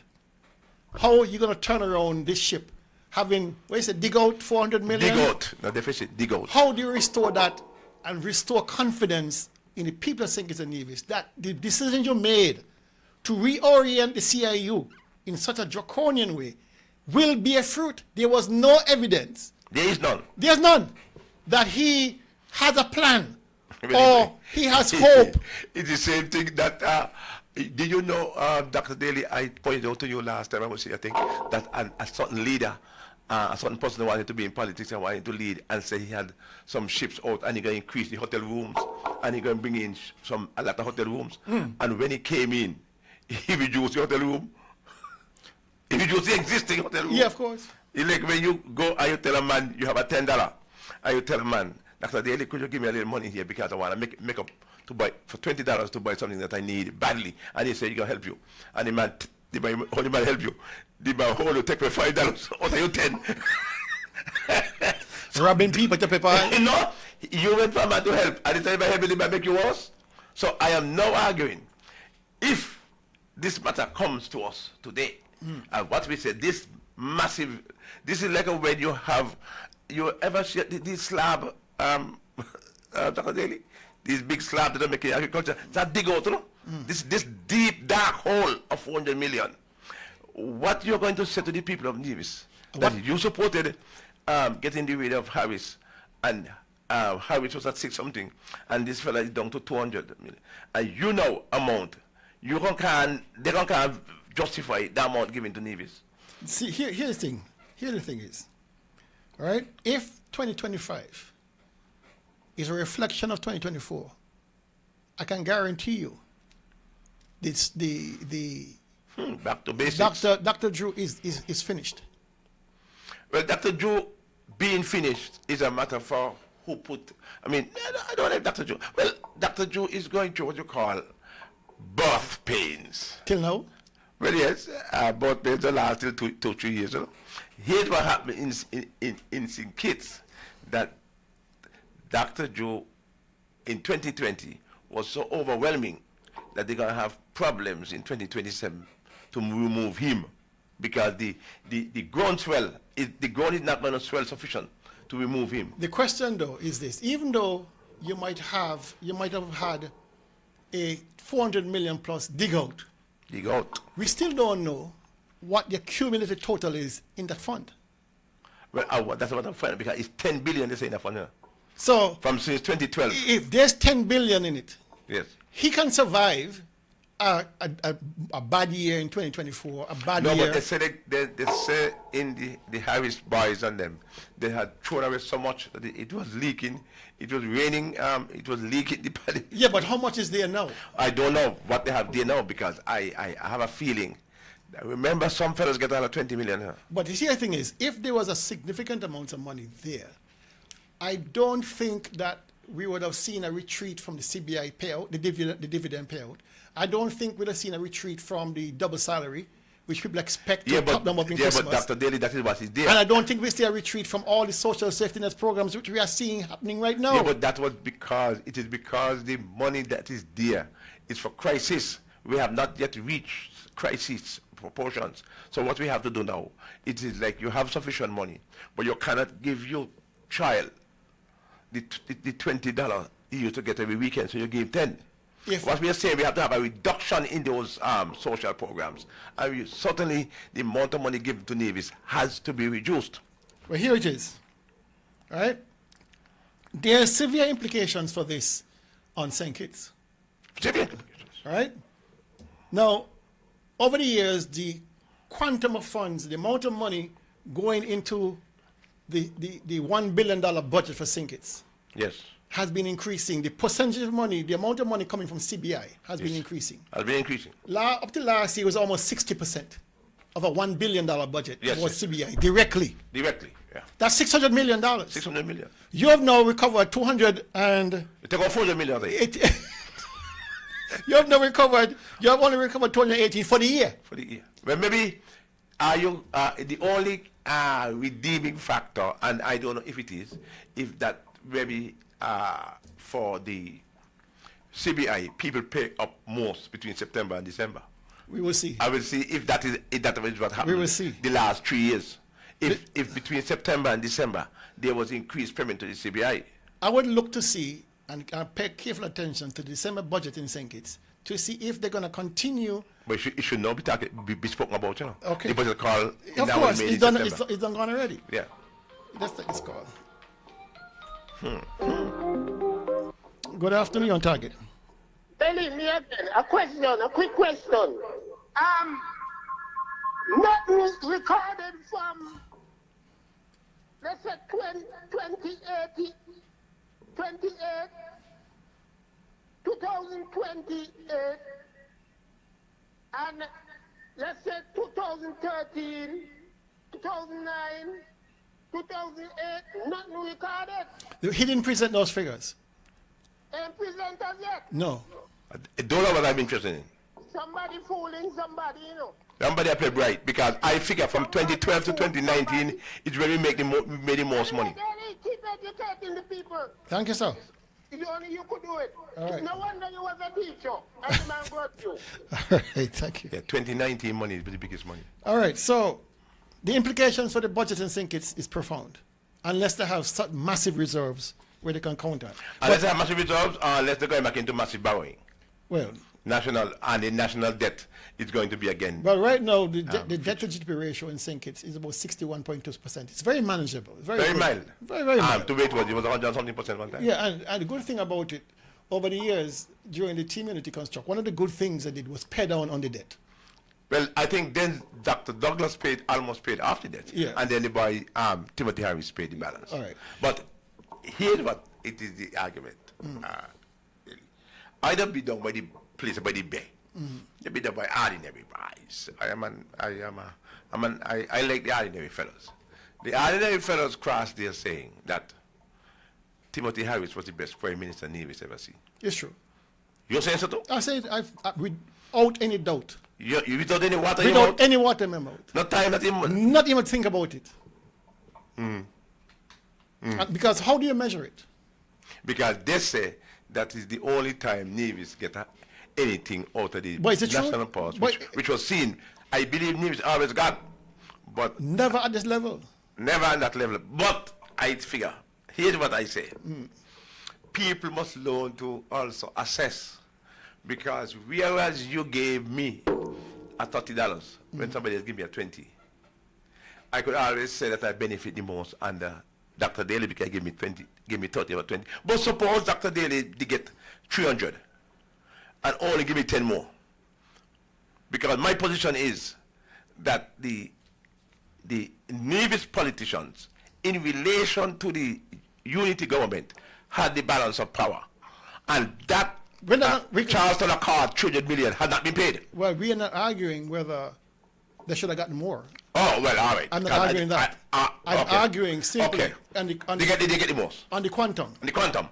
And the very rich. They were. That's all. Okay, all right. Well, that's the only metric. I drop my hand. If that's the only metric is that, look, because my argument is, that's why I'm concerned about that 2015 to 2019. In that money there was, if Navy should have gotten the 300 million for the Charleston Accord, because the Charleston Accord is why it is an accordion. You only play. Yeah. And they make noise that But we as a government, the NIA as a government, is responsible for not making sure that the people them who are in government at the time and the politics is responsible for that. But you are saying like the boys and the pastor then. Yeah. And I agree the boys and the pastor. That the Timothy Harris. Yes. Yes. And the people who fired Timothy Harris was who? Well, only the people can fire people. Yeah, but the person who is responsible for firing Timothy Harris as the Prime Minister is well, who? the same Mark Randley. Oh, well. Okay. And he caused the government to collapse. All right. Okay. So, and it's a division who cut off division money then? Exactly. Oh, I see. Okay. So what you have to do then is to go watch. You have to pay attention to who you put to mind to guard the guard and to guard your purse, because he could throw the baby with the bath water, or he could increase the bath water. Well, Nevis' share over the same period amounted to $396 million cash. Which same period? From 2019 to 2024. 319? $396 million was Nevis' share. Let's take this call. Good afternoon, you're on target. Good afternoon. Good afternoon, sir. How are you? Yeah, I'm good. Yeah, I think you hit the nail right on its head earlier when you said that the shortfall, right, was a result of measures that were instituted by the incoming government in such a short space of time. They shocked the system. Financial institutions, the financial environment does not like those kinds of heavy interventions right away. And I think that is what happened. If you look at the numbers that were introduced, and it was not just Grenada, I think, who benefited. I think Antigua, mentioned something that, I think I heard them boasting that year they collected as much revenue as the 2 previous years combined or something like that. Wow. Right? So it's a glaring case of they're benefiting from the demise of our program in that period. I think the saving grace may be that was it the company? Was it the company that said that we were back on top? Yeah, there was some report that we were number 1. Right. Yeah. I don't know if it was Henley and Partners or well, somebody in the industry who monitors the industry. Oh, I see. Right. And the thing with that is that there's a lag, and so hopefully next year we'll be back to regular numbers. Then again, too, now that there's some kind of rationalization between all the players in the CDI, in the OECS, and everybody apparently going to be following the same regulations, etc., and have the same body regulating it. I don't know if that might level out the playing field a bit. Okay, I guess that's left to be seen. But the implications, as you said, is going to be interesting for things like the budget this year, right? Because that shortfall is nothing to sneeze at, no? Mm-hmm. Something got to give somewhere. That's right. And I don't know. I guess if conventional wisdom would be that people don't mind making sacrifices if everybody is making sacrifices, right? Which would mean, of course, across the board, right? Including the fat cats at the top who've been getting a nice free ride. Everybody, including, unfortunately, the Premier, the NIA subvention from St. Kitts, everybody would probably take a little haircut. Okay? How is that going to play would be interesting, because I still think that the Prime Minister is still a little bit green on the politics. And I'm not sure that, I don't think some of the advisors he got are any good, to be quite honest. And I'm not sure they're going to advise him in the correct way of how to, and the best political way to give people the kind of bitter pill that things might be not as rosy as it seems. Okay, we've been spoiled over the years, double salary, dividend, all those nice, fancy social programs and so. And now we're going to have to do some belt tightening. Do you predict a further withdrawal from the double salary and any further expansion of the social safety net programs going forward? But that's the thing. Sometimes you have a choice, sometimes you don't. Okay? But I think here's my what we do know is that there's a shortfall. Here's my thinking. Here's my thinking. Just as the industry out there, universal industry, don't like shocks, the people in the ground here don't like shocks either. No, of course not. And so if you're going to withdraw double salary, you're going to withdraw, shrink social safety net programs, you're going to withdraw whatever it is from the economy. Those are shocks too. So they should be mindful that there is shock locally as well as internationally. And if you're a politician, the local shock, you better pay attention to it. But yeah, the thing though is you have 3 more years before the election. And so that might give him some space. But what alternative does he have? You're not going to if you're going to be running a deficit, right? Or if you're going to even put a toe in by the IMF, that is politically, that's a huge political shock too. No, that is political suicide. He can't do that. Okay, all right, call it that. So, so the thing. So then, what do? You run a deficit. You borrow money from Social Security and National Bank and those kind of things that you used to do in the past. No, here's my view. What do you do in the meantime? Here's my view. We have sufficient to get to this what we call sabbatical and this shock. If you predict, and I do not predict, neither did Dr. Joe, Dr. Daly, predict that next year we're going to be any better off. I believe in the end, here's what happened. The CBI in the OECS is going to be just that. All the other islands going to come to this kind of regulation here, because the OECD and all of them, those are regulations that they themselves have to implement. Yeah. And so they have to implement this thing. This thing about shares and this and thing, all are gone out the window. But you see, the problem is with that is that these guys are operating in a different timeline than we are. Yeah, I know that, but they was not going to put to our heads. They're not going to be going put to their head. They're going to fall in the same trap. What we do is, and we know that, and I tell you, I don't stay out stark the old time days. If your donkey chain reduce, it cannot feed the full length. So That's Dr. true. Daly, if you had a 10-foot chain and you bring it down to 8 foot, and this is what? This is 60%. This is nearly 4 feet. You cannot get feed with the grass. So I do not expect a double salary in December. No, we don't know. But that's what I'm saying. We don't know. But I don't expect it. I'm telling you, I don't expect it. There's going to be pressure on the government to maintain at least some of these things. Otherwise, people are going to say, "Oh, look, we used to have these things. All of a sudden, you come in and whatever you do," and they're not interested in the reason.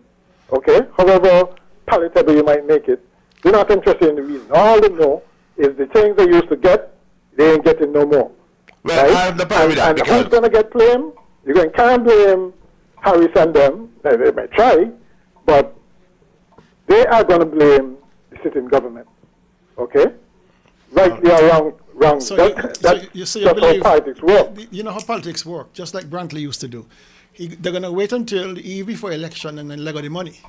Mm-hmm. Right? And people will forget. Again, yeah. Anyway, we're going to continue discussion. So thank you very much, Yeah. Paula. Okay then. All right. Dr. Daly, let us make one point. You make a point about shock. Yeah. Shock has a multiplier effect. Of course. Because if you can't get a double pension, you got a few people who you don't get a little something. They're gonna have to reduce to it. Of course. So if you can't get a double salary, the people who sell a little cloth or a little two little make a better word, two little panty or two little underpants, they can't get. Nobody can go replace them there, so they can't get the money either. So it's a multiplier effect. Yeah. When they say a rising tide lifts all boats, but a low tide sink all boats. So that is where we are at the moment. Well, let's get back to the Nevis' share over those 6-year periods from 2019. Let me get back that. She wants to say 20 million? From 2019 to 2024 present, $396 million. What is the total overall? 2.2 billion? 2.7 billion, $2.76 billion over the period. And we get 320 million? We got $396 million cash. What percentage is that about? That's when you add in the $30 million for approximately $30 million for grants for the buildings and stuff like that, and the PEP and PAP and those things, it comes to about $428 million. What percentage of the big one? 15.5%.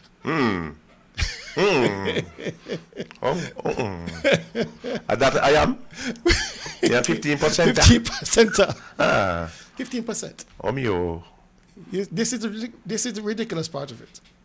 And this is simple math, very simple math that Brantley should be able to calculate in his head.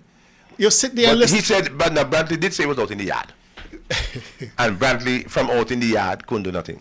Brantley was sent to government as a Minister of Foreign Affairs, as a senior minister, and he sat in the yard. And he didn't come back and say, look, he getting no seat in the house, so he come out of the yard and go back to where they put him. But you know what he did? He stayed in the yard so long for him to be fired. Kick out the house. What a pity. 15%. 15%. And Dr. Drew. And we were Parry and Douglas. Parry then Premier and Douglas then Prime Minister were working on the what do you thing they name the tax? What do you call it? The VAT. VAT at 28%. Yeah. No, it wasn't. It was 24. 24%. Yeah. But I was. And we work on the VAT at 24%. Yeah. VAT collected in 6 days at 24%. Yeah. And you work on the CBI at 15. Let's take this go. One Nevis. Good afternoon, on target. Hey, good afternoon. Keith Daly, what's good? I'm good, thank you. Yourself?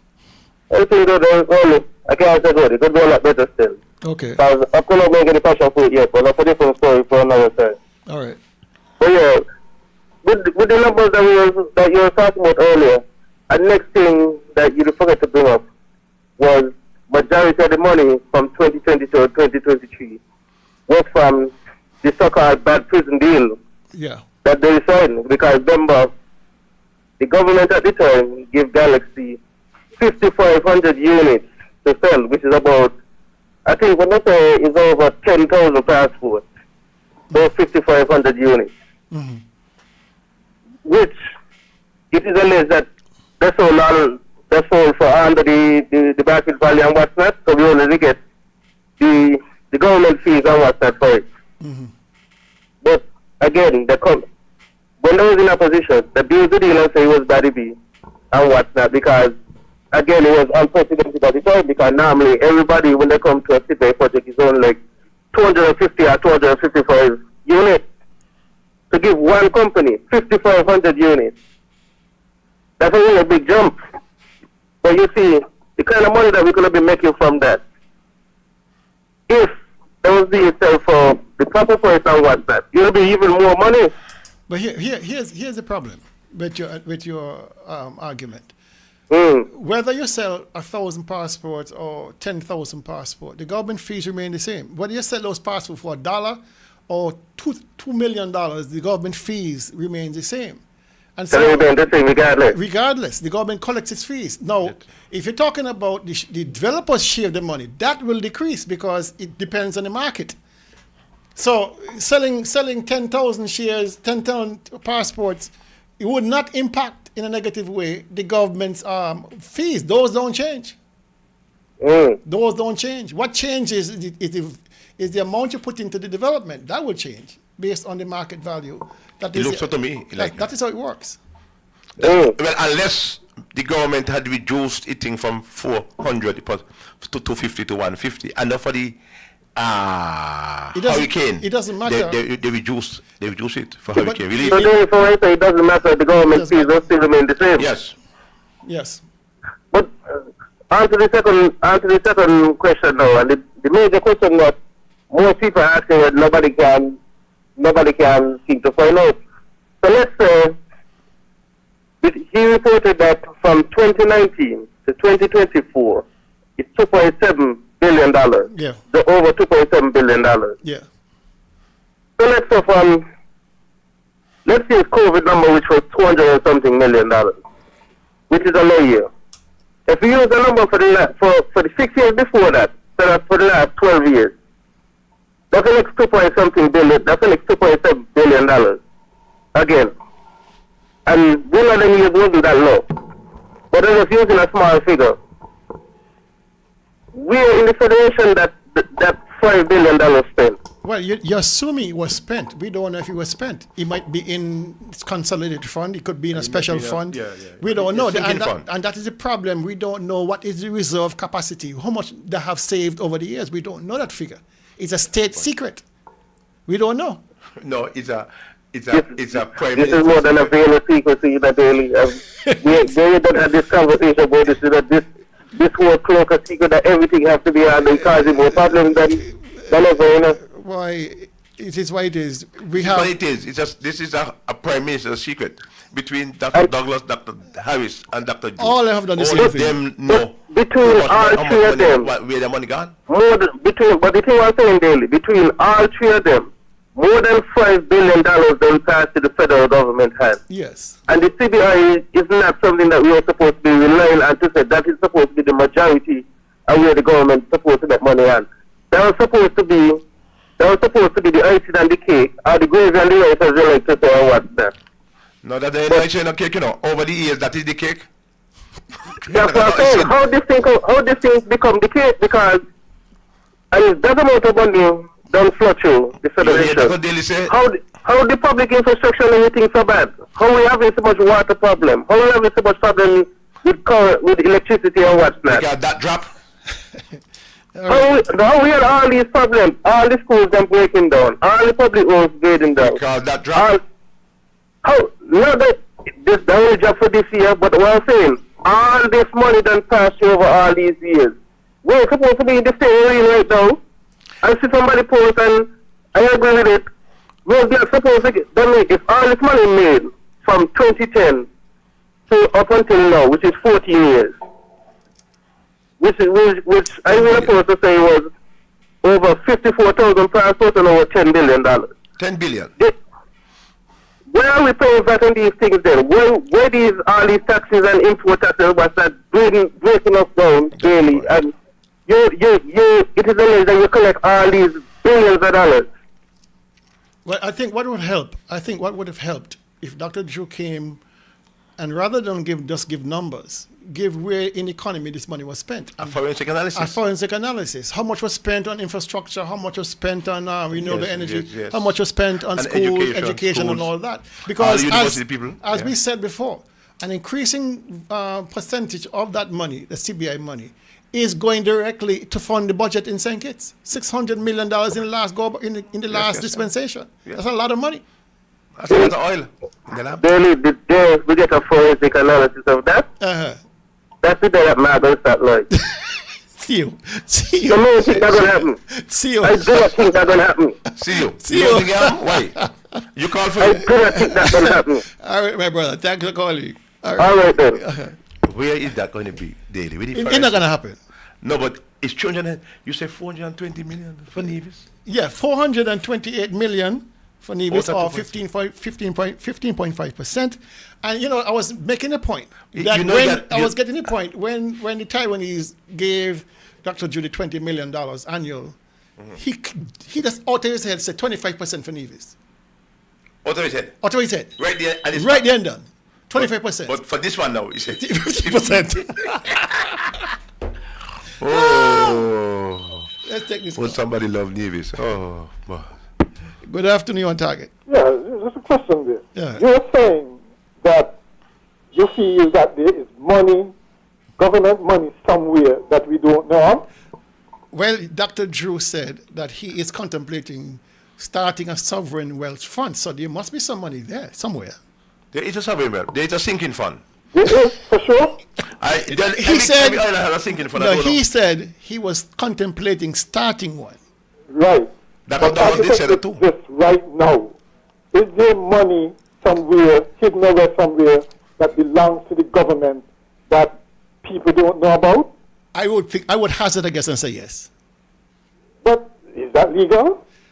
Well, not. You see, I heard Brantley making a huge case for the leader of the role of the leader of the opposition to be not necessarily to oppose, but to be conciliatory and all of that. And never once did he mention that while the important role of the opposition was to be charged to head up the Public Accounts Committee, right? And you would think that at least a committee like that would know if, in fact, money was hidden away somewhere. Exactly. Right. So I can't believe that they have some kind of fund anywhere that is not under, certainly at least, parliamentary scrutiny. So Ryan has to guess and say yes. That fund is in the Accountant General has it. You think the Accountant General? The Accountant General has that fund. But so who provides oversight? Caller, don't listen to Hastings, yeah? Caller, just ask a question and write. Because Dr. Denzel Douglas, when he left, say he left 750 million. And where he left it? At a stone? In a bag? Dr. Harris, when he left, didn't say how much he left. And that's what we want to find out. He said he left 900 million. Yeah, he said Harris said he left 600 or something like that? No, I think that was 900 million, I think. I think it was 900. Oh, Harris left 900, so Harris increased it to 150. Well, let us see. Well, Dr. Joe has inherited in 900 million. But why should these things be subject of speculation? I would think that this is something, the accounts, it's called public accounts for a reason. Yes. And how come the opposition not... But you know the chairman of the Public Accounts Committee? Don't talk over the... I just don't understand this. The Constitution says that there is the Public Accounts Committee chairman is the leader of the opposition. Right. You know who the leader of the opposition? Yeah. The yardie, the man in the yard. So then the other opposition people should make him do his job. I don't know. It's a constitutional thing, right? The opposition, he is only part of the opposition. He's an opposition leader. But he's the chairman so what of the happened to the other opposition people screaming? They should be screaming. He's in the yard. But I'm really getting the impression that a lot of these politicians on both government and opposition side, they are either in collusion Are they protecting one another, or all of them in the same bad boat and me throwing out, to be quite honest? Because there are too many unanswered questions in this place when it comes to CBI, when it comes to our accounts, those kinds of things. It should not be up in the air. Thank you, caller. However. All right. So we were saying that... you say when the man said 25%, just out he had. Yeah. But Oti, when you get your packet, he only give 15. Yeah. So, and you know, Dr. Joe is being allowed to get away with this. The leader of the opposition and the Premier of Navies is not holding his foot to the fire. And you see, when you come on begging money, as Mark is now doing for the Vance Amory International, you don't have any leverage. You've lost any leverage you had. But you see, Dr. Daly, look at that. You and I get along well. Suppose, okay, you and I are brothers. Okay? You and your brother live in the same house, everything. He wants some money. You hear him say gang to me, and he gang to everybody else. And when then he come back to you, what are you going to say? Find somebody else. Yeah, it's me a dog. Yeah. You say? Yeah. Only me a dog. The way you done gone anywhere else and ask, you come back to me. Why didn't you come there first? Nobody go to, no public man go to a private partner and then come back to the public to look for help. Let's take this call. Good afternoon, you're on target. Good afternoon. Good afternoon. How are you doing, sir? I'm good. However, it seems to me at the drug race shop here, they got a battle going over here.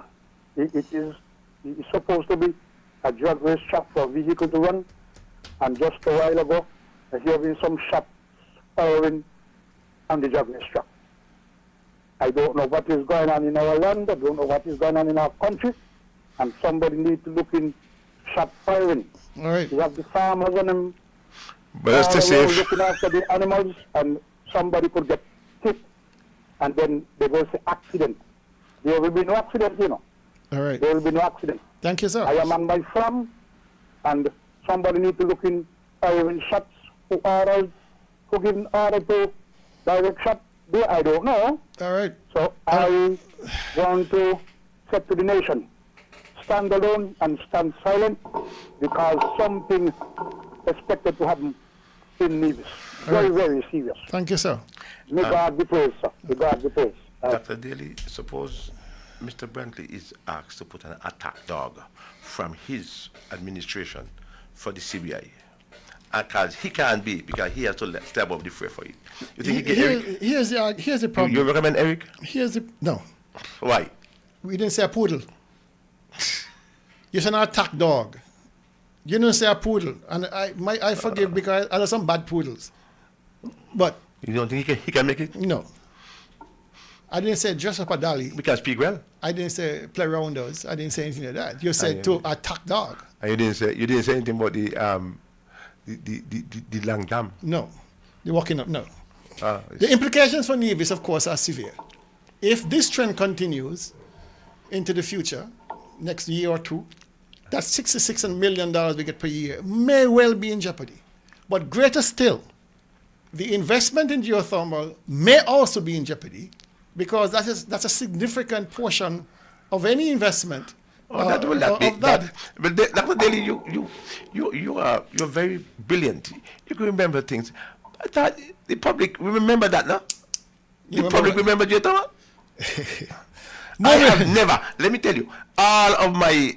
I go by the circus in Sinkis, I go by the Domino Boys here, I go church, I go everywhere. I have never heard anybody in the last 2 years talk about geothermal.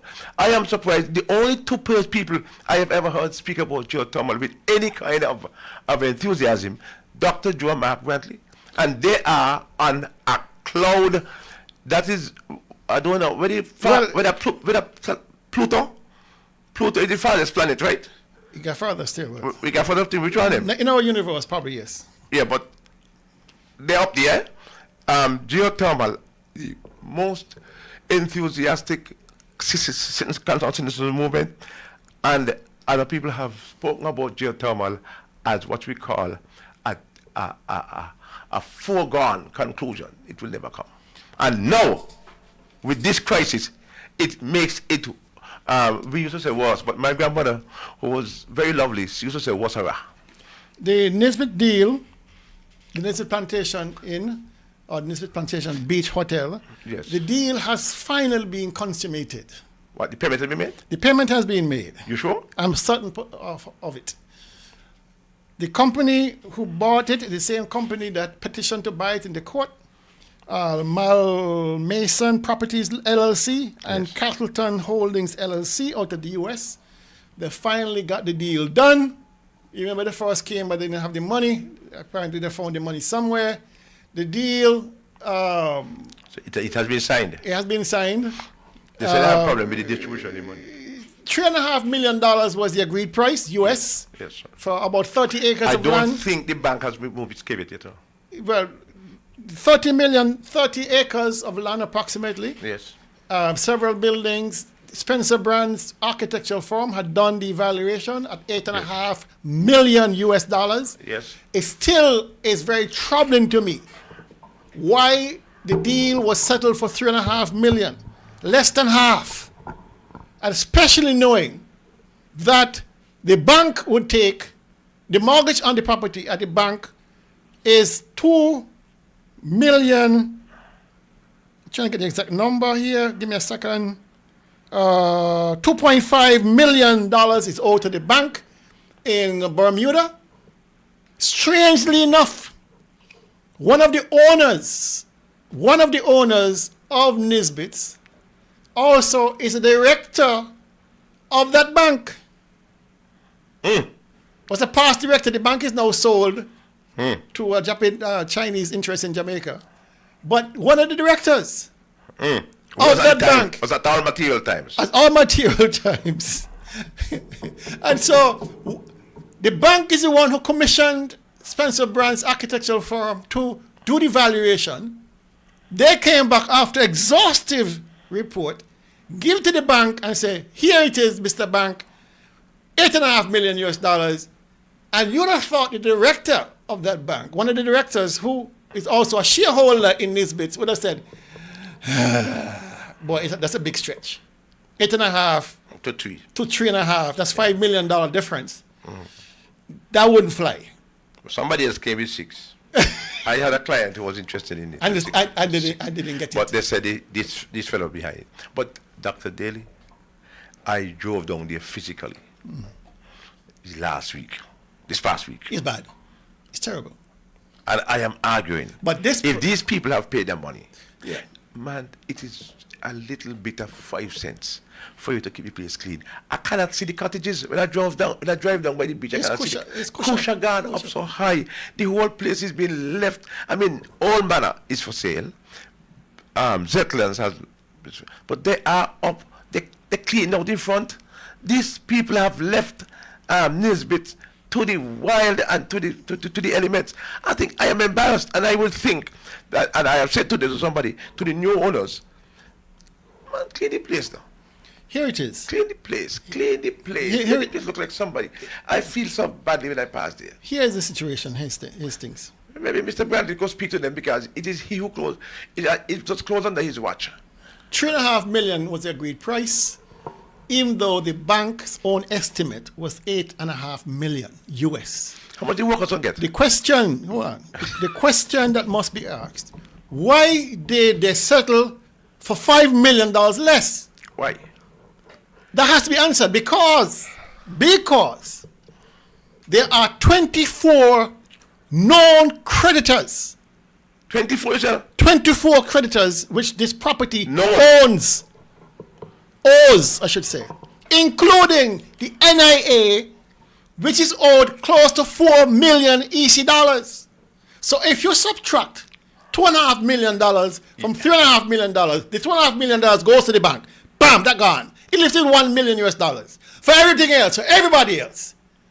The NIA itself has a claim of 4 million. Daniel Brantley has a claim of 200,000 EC, 70,000 US dollars. You have the gentleman, Mr. Wyatt, who's the policeman. He's owed $70-something thousand. How about the workers? Nevlek is owed 210,000. Water is owed 50,000. Social Security is owed 240,000, sorry. The workers are owed something, eh? Right? And so the workers have money there. The 1 million USS left, which is 2.7 million EC dollars, cannot even cover half of the other creditors that is owed. So why settle? Knowing that you will settling and people will be taking haircuts can't done if they ever get anything at all. 24 creditors. The government will have to take not only a haircut, they got to take a head cut. But you know the funny thing about this? The Ministry of Finance, which controls inland revenue, knew well in advance that the government was owed these Bamanco taxes. That's the point. The Minister of Finance is who? They say it's Mark Brantley. They say it's Mark Brantley. Yeah. The constitutions. You are negotiating. Your law firm is negotiating this deal between the buyer and the seller. You at one point was representing both the buyer and the seller. Well, who was representing NIA? And who was representing NEVLEC? Who was representing what department? I am concerned about the workers, the ordinary barefoot barber, who I got to go out there and every day I meet. One of them was my one or two people from Brick Hill, my family, and I meet them, and I meet human beings. I want to know what is in their pocket. If they get a little something, I mean, the government, you say, where you say it was in Bermuda? Yeah. Well, where are you collecting? I don't know. Because what we are saying is that, no matter what it says, you know, Dr. Daly, this money you can't pay for neither dance, light, or nothing. It can't share. Cannot share. It cannot even begin to share. Can't, because you remember from this money must also come the money for the dissolution of the estate, the lawyers and things who. But the 10% up to the revenue too for the 3.6. Well, what we want though is for, I would think that the government will do its best if you get the place open. And I don't see this place being open. I heard that these people got all kind of plans and plans don't do and plans don't make. I will be glad for it to be open for the good people of Nevis, because I want to see people go back to work. Too many persons are existing at work and not working, and we want them to go back to work. I have here in my hand a 4-page document. Exemptions, what do you call here? Government incentives, Nisbet Plantation and Beach Club. This is NIA. Yes. Signed by representatives of the buyer and the NIA. 2021. You were signed. These are signed in 2021. Yes. All right? But they said the government was trying to, after you had come on this program and put up certain things and open up certain things, they had gone back on the agreement, you know, and said that they had some other things in there too.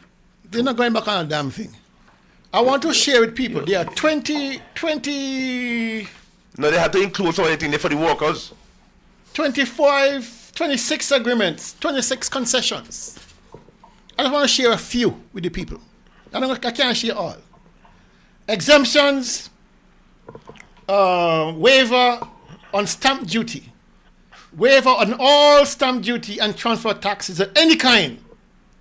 Waiver on stamp duties on mortgages of any kind. Exemption from alien landholding license of any kind.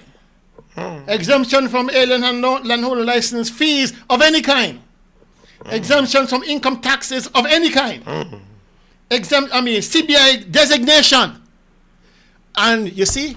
What is it, CBI? CBI designation. This is when Brantley had the power as part of the team to construct. In the yard. To do this. Although you're in the yard. Even though.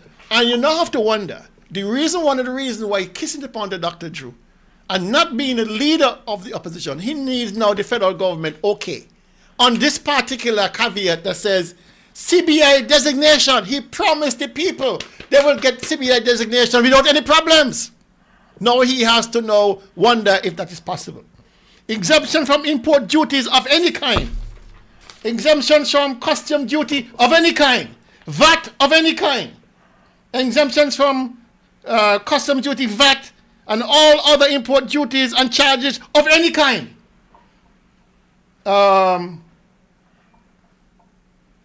Work permits. Work permits for expatriate workers to be employed for the purpose of redeveloping the resort, and a maximum of 15 persons with work permits at any time. Licenses restaurants and other liquor licenses to be given, permits to provide entertainment in designated areas, license to operate duty-free shops, all other hotel and business license for the operation, right to repatriate investments made by dividends and profits of any amount, waiver of future taxes for 20 years, permission to unload barges at the resort during development, and I like this one here, permission to construct a jetty or pier complementary to the originally approved designs and future development plans. Okay. Long the and Daniel has been applying for a pier. Applying, you have to build one. Yeah. Boy, cut it down, boy. Oy. And he gets what? 93 operational things at the Hamilton, an operational thing. This one is a non-operational thing, getting up here. This is what happens before you start. When you have persons who are Oreos. Oreos. Mark Brand is an Oreo. He couldn't care less. He couldn't care less about local developers. If you are... I don't know if I should say that. It's spiteful about... It's spiteful when it comes to It's spiteful. Okay. And spiteful and vengeful. So I'm saying to people in Nevis, I just read out part of the concessions. I've seen concessions list before. And when you listen to the last year's budget, Christ, when this man is clamping down on even a used vehicle for farmers, even a used vehicle, he's questioning whether you need it or not. But the people from Bermuda can come here to invest without a vehicle? Dr. Daly, you need a vehicle if you're a farmer, you know. I wonder if you need a vehicle if you're a lawyer. You go back to court that moving. You can't farm. You know what this means? You know what this means? The mere fact that Nisbet is now back on track, it means Vance Amri is dead. Vance Amri is dead anyhow. It means Vance Amri Airport is dead. Because you cannot be flying or extending a runway up to my border, flying aircraft over my property, especially the type of development they're talking about here. That means Vance Amri International is dead. But I didn't think Vance Amri International was living, really. But since you say it's dead. Okay, well, he has begun. And if Vance Amri International were to be operational, and if this government here was anywhere near its competence, that airport should have been built already and developed, because that gentleman had been 10 years in the making. And if these, you see the problem with us and the number of people in Nevis, there is something we think we're right. What Mark Brantley has done with the airport is over-negotiated. I believe. And over-negotiate and overthink it. A man wants to put an airport to give him the way to put the airport and then let's go. Not going to say you want to get everything like down and every T cross, every I dotted. Our problem is that we too much on P's and Q's and we are too much on processes rather than productivity. He should have started that airport and get it going. And by the time these things come up, we could have addressed these matters and tweak them. Right now, nobody's studying any airport anyhow. Airport and geothermal, which is going down there to talk to Joe about, it basically they're dead in the water. If you up here, you don't talk about the airport in 10 years. Now you come back in year 10, coming to talk to the real people. So what you be? I'm a dog. You left me here, went down there and come back up.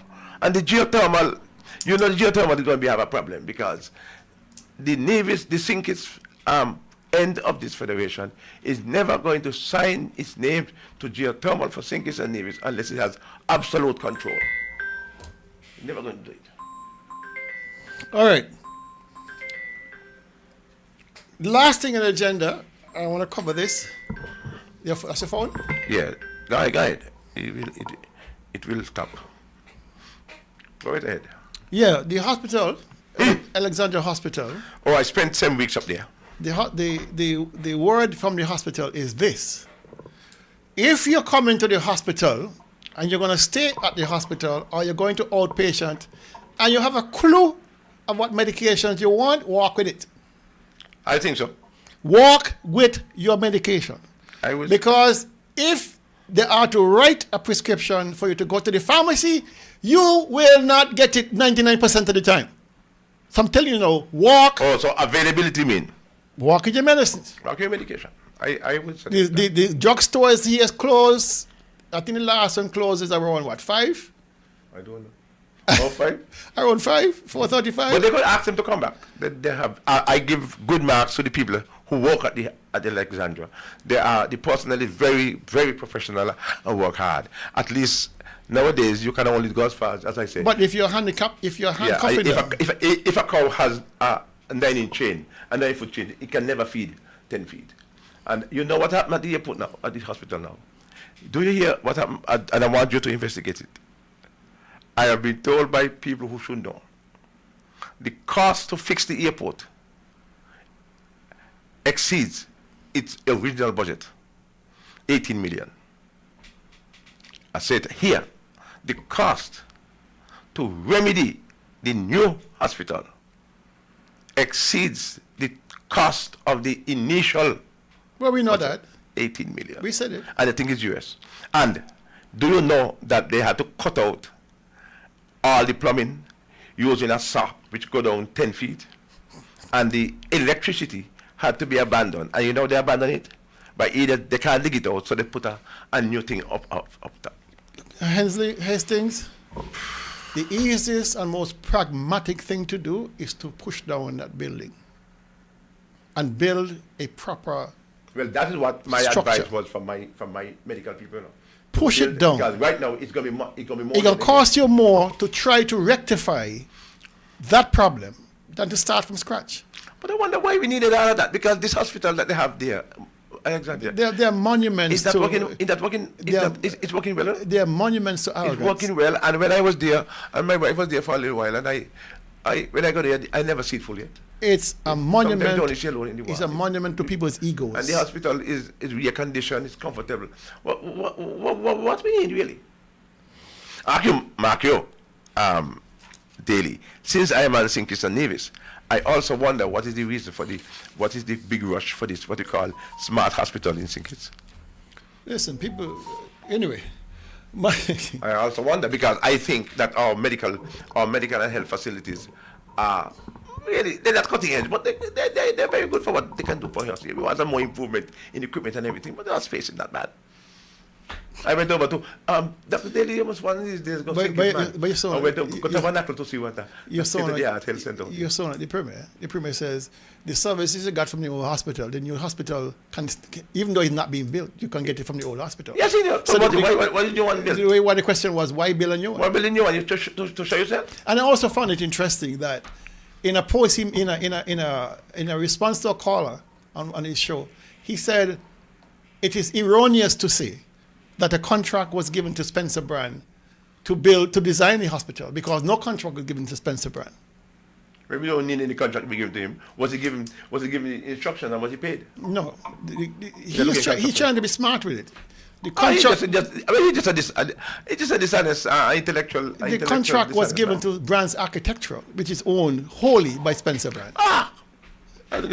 You should give something to Daly and Associates. And see if you find the associates. So the seriousness is, I'm being very, very serious, that if you contemplate going to the hospital, make sure that you take a prescription to the pharmacy and have it filled, because really you will be disappointed when you go there and you're laid on your bed and time for medication. And I feel for the people who don't have any insurance and who don't have it, because boy, they go to the hospital and the hospital is being touted and being bandied about as a hospital that you don't have to pay. One thing the Premier never mentioned in Bermuda was the state of affairs regarding the hospital and the hospital extension. And of course, his favorite topic, geothermal, never came up in the discussion. But he will forget that. Come on, he can't bring up that anywhere. That is a forgotten. Remember when the CCM got power in 2013, he went into cabinet and asked for and made noise for and was given the commission, the particular commission of making sure geothermal comes to Nevis. That is 2013. This is 2021. 11 years after, not a thing. This premier here is great at making promises before he gets into power to get geothermal, nothing. To increase our tourism product, he cut it down. increase our poultry agriculture, he cut them down. Because, I mean, he had industry coming from here, from Taiwan, buy one from Arkansas one, and that one came. So it appears to me that what the people of Nevis have done is to give this gentleman everything about hopes. And you know what he has done? He has never increased what we have. He has taken some of what we had. So he cut out some of what we have. As I explained, if you had $10 and you were asking for a fellow to give me a top up, now I want to buy something for 20, the man take away 5 from you. So you together go look for 5. And that's what happens.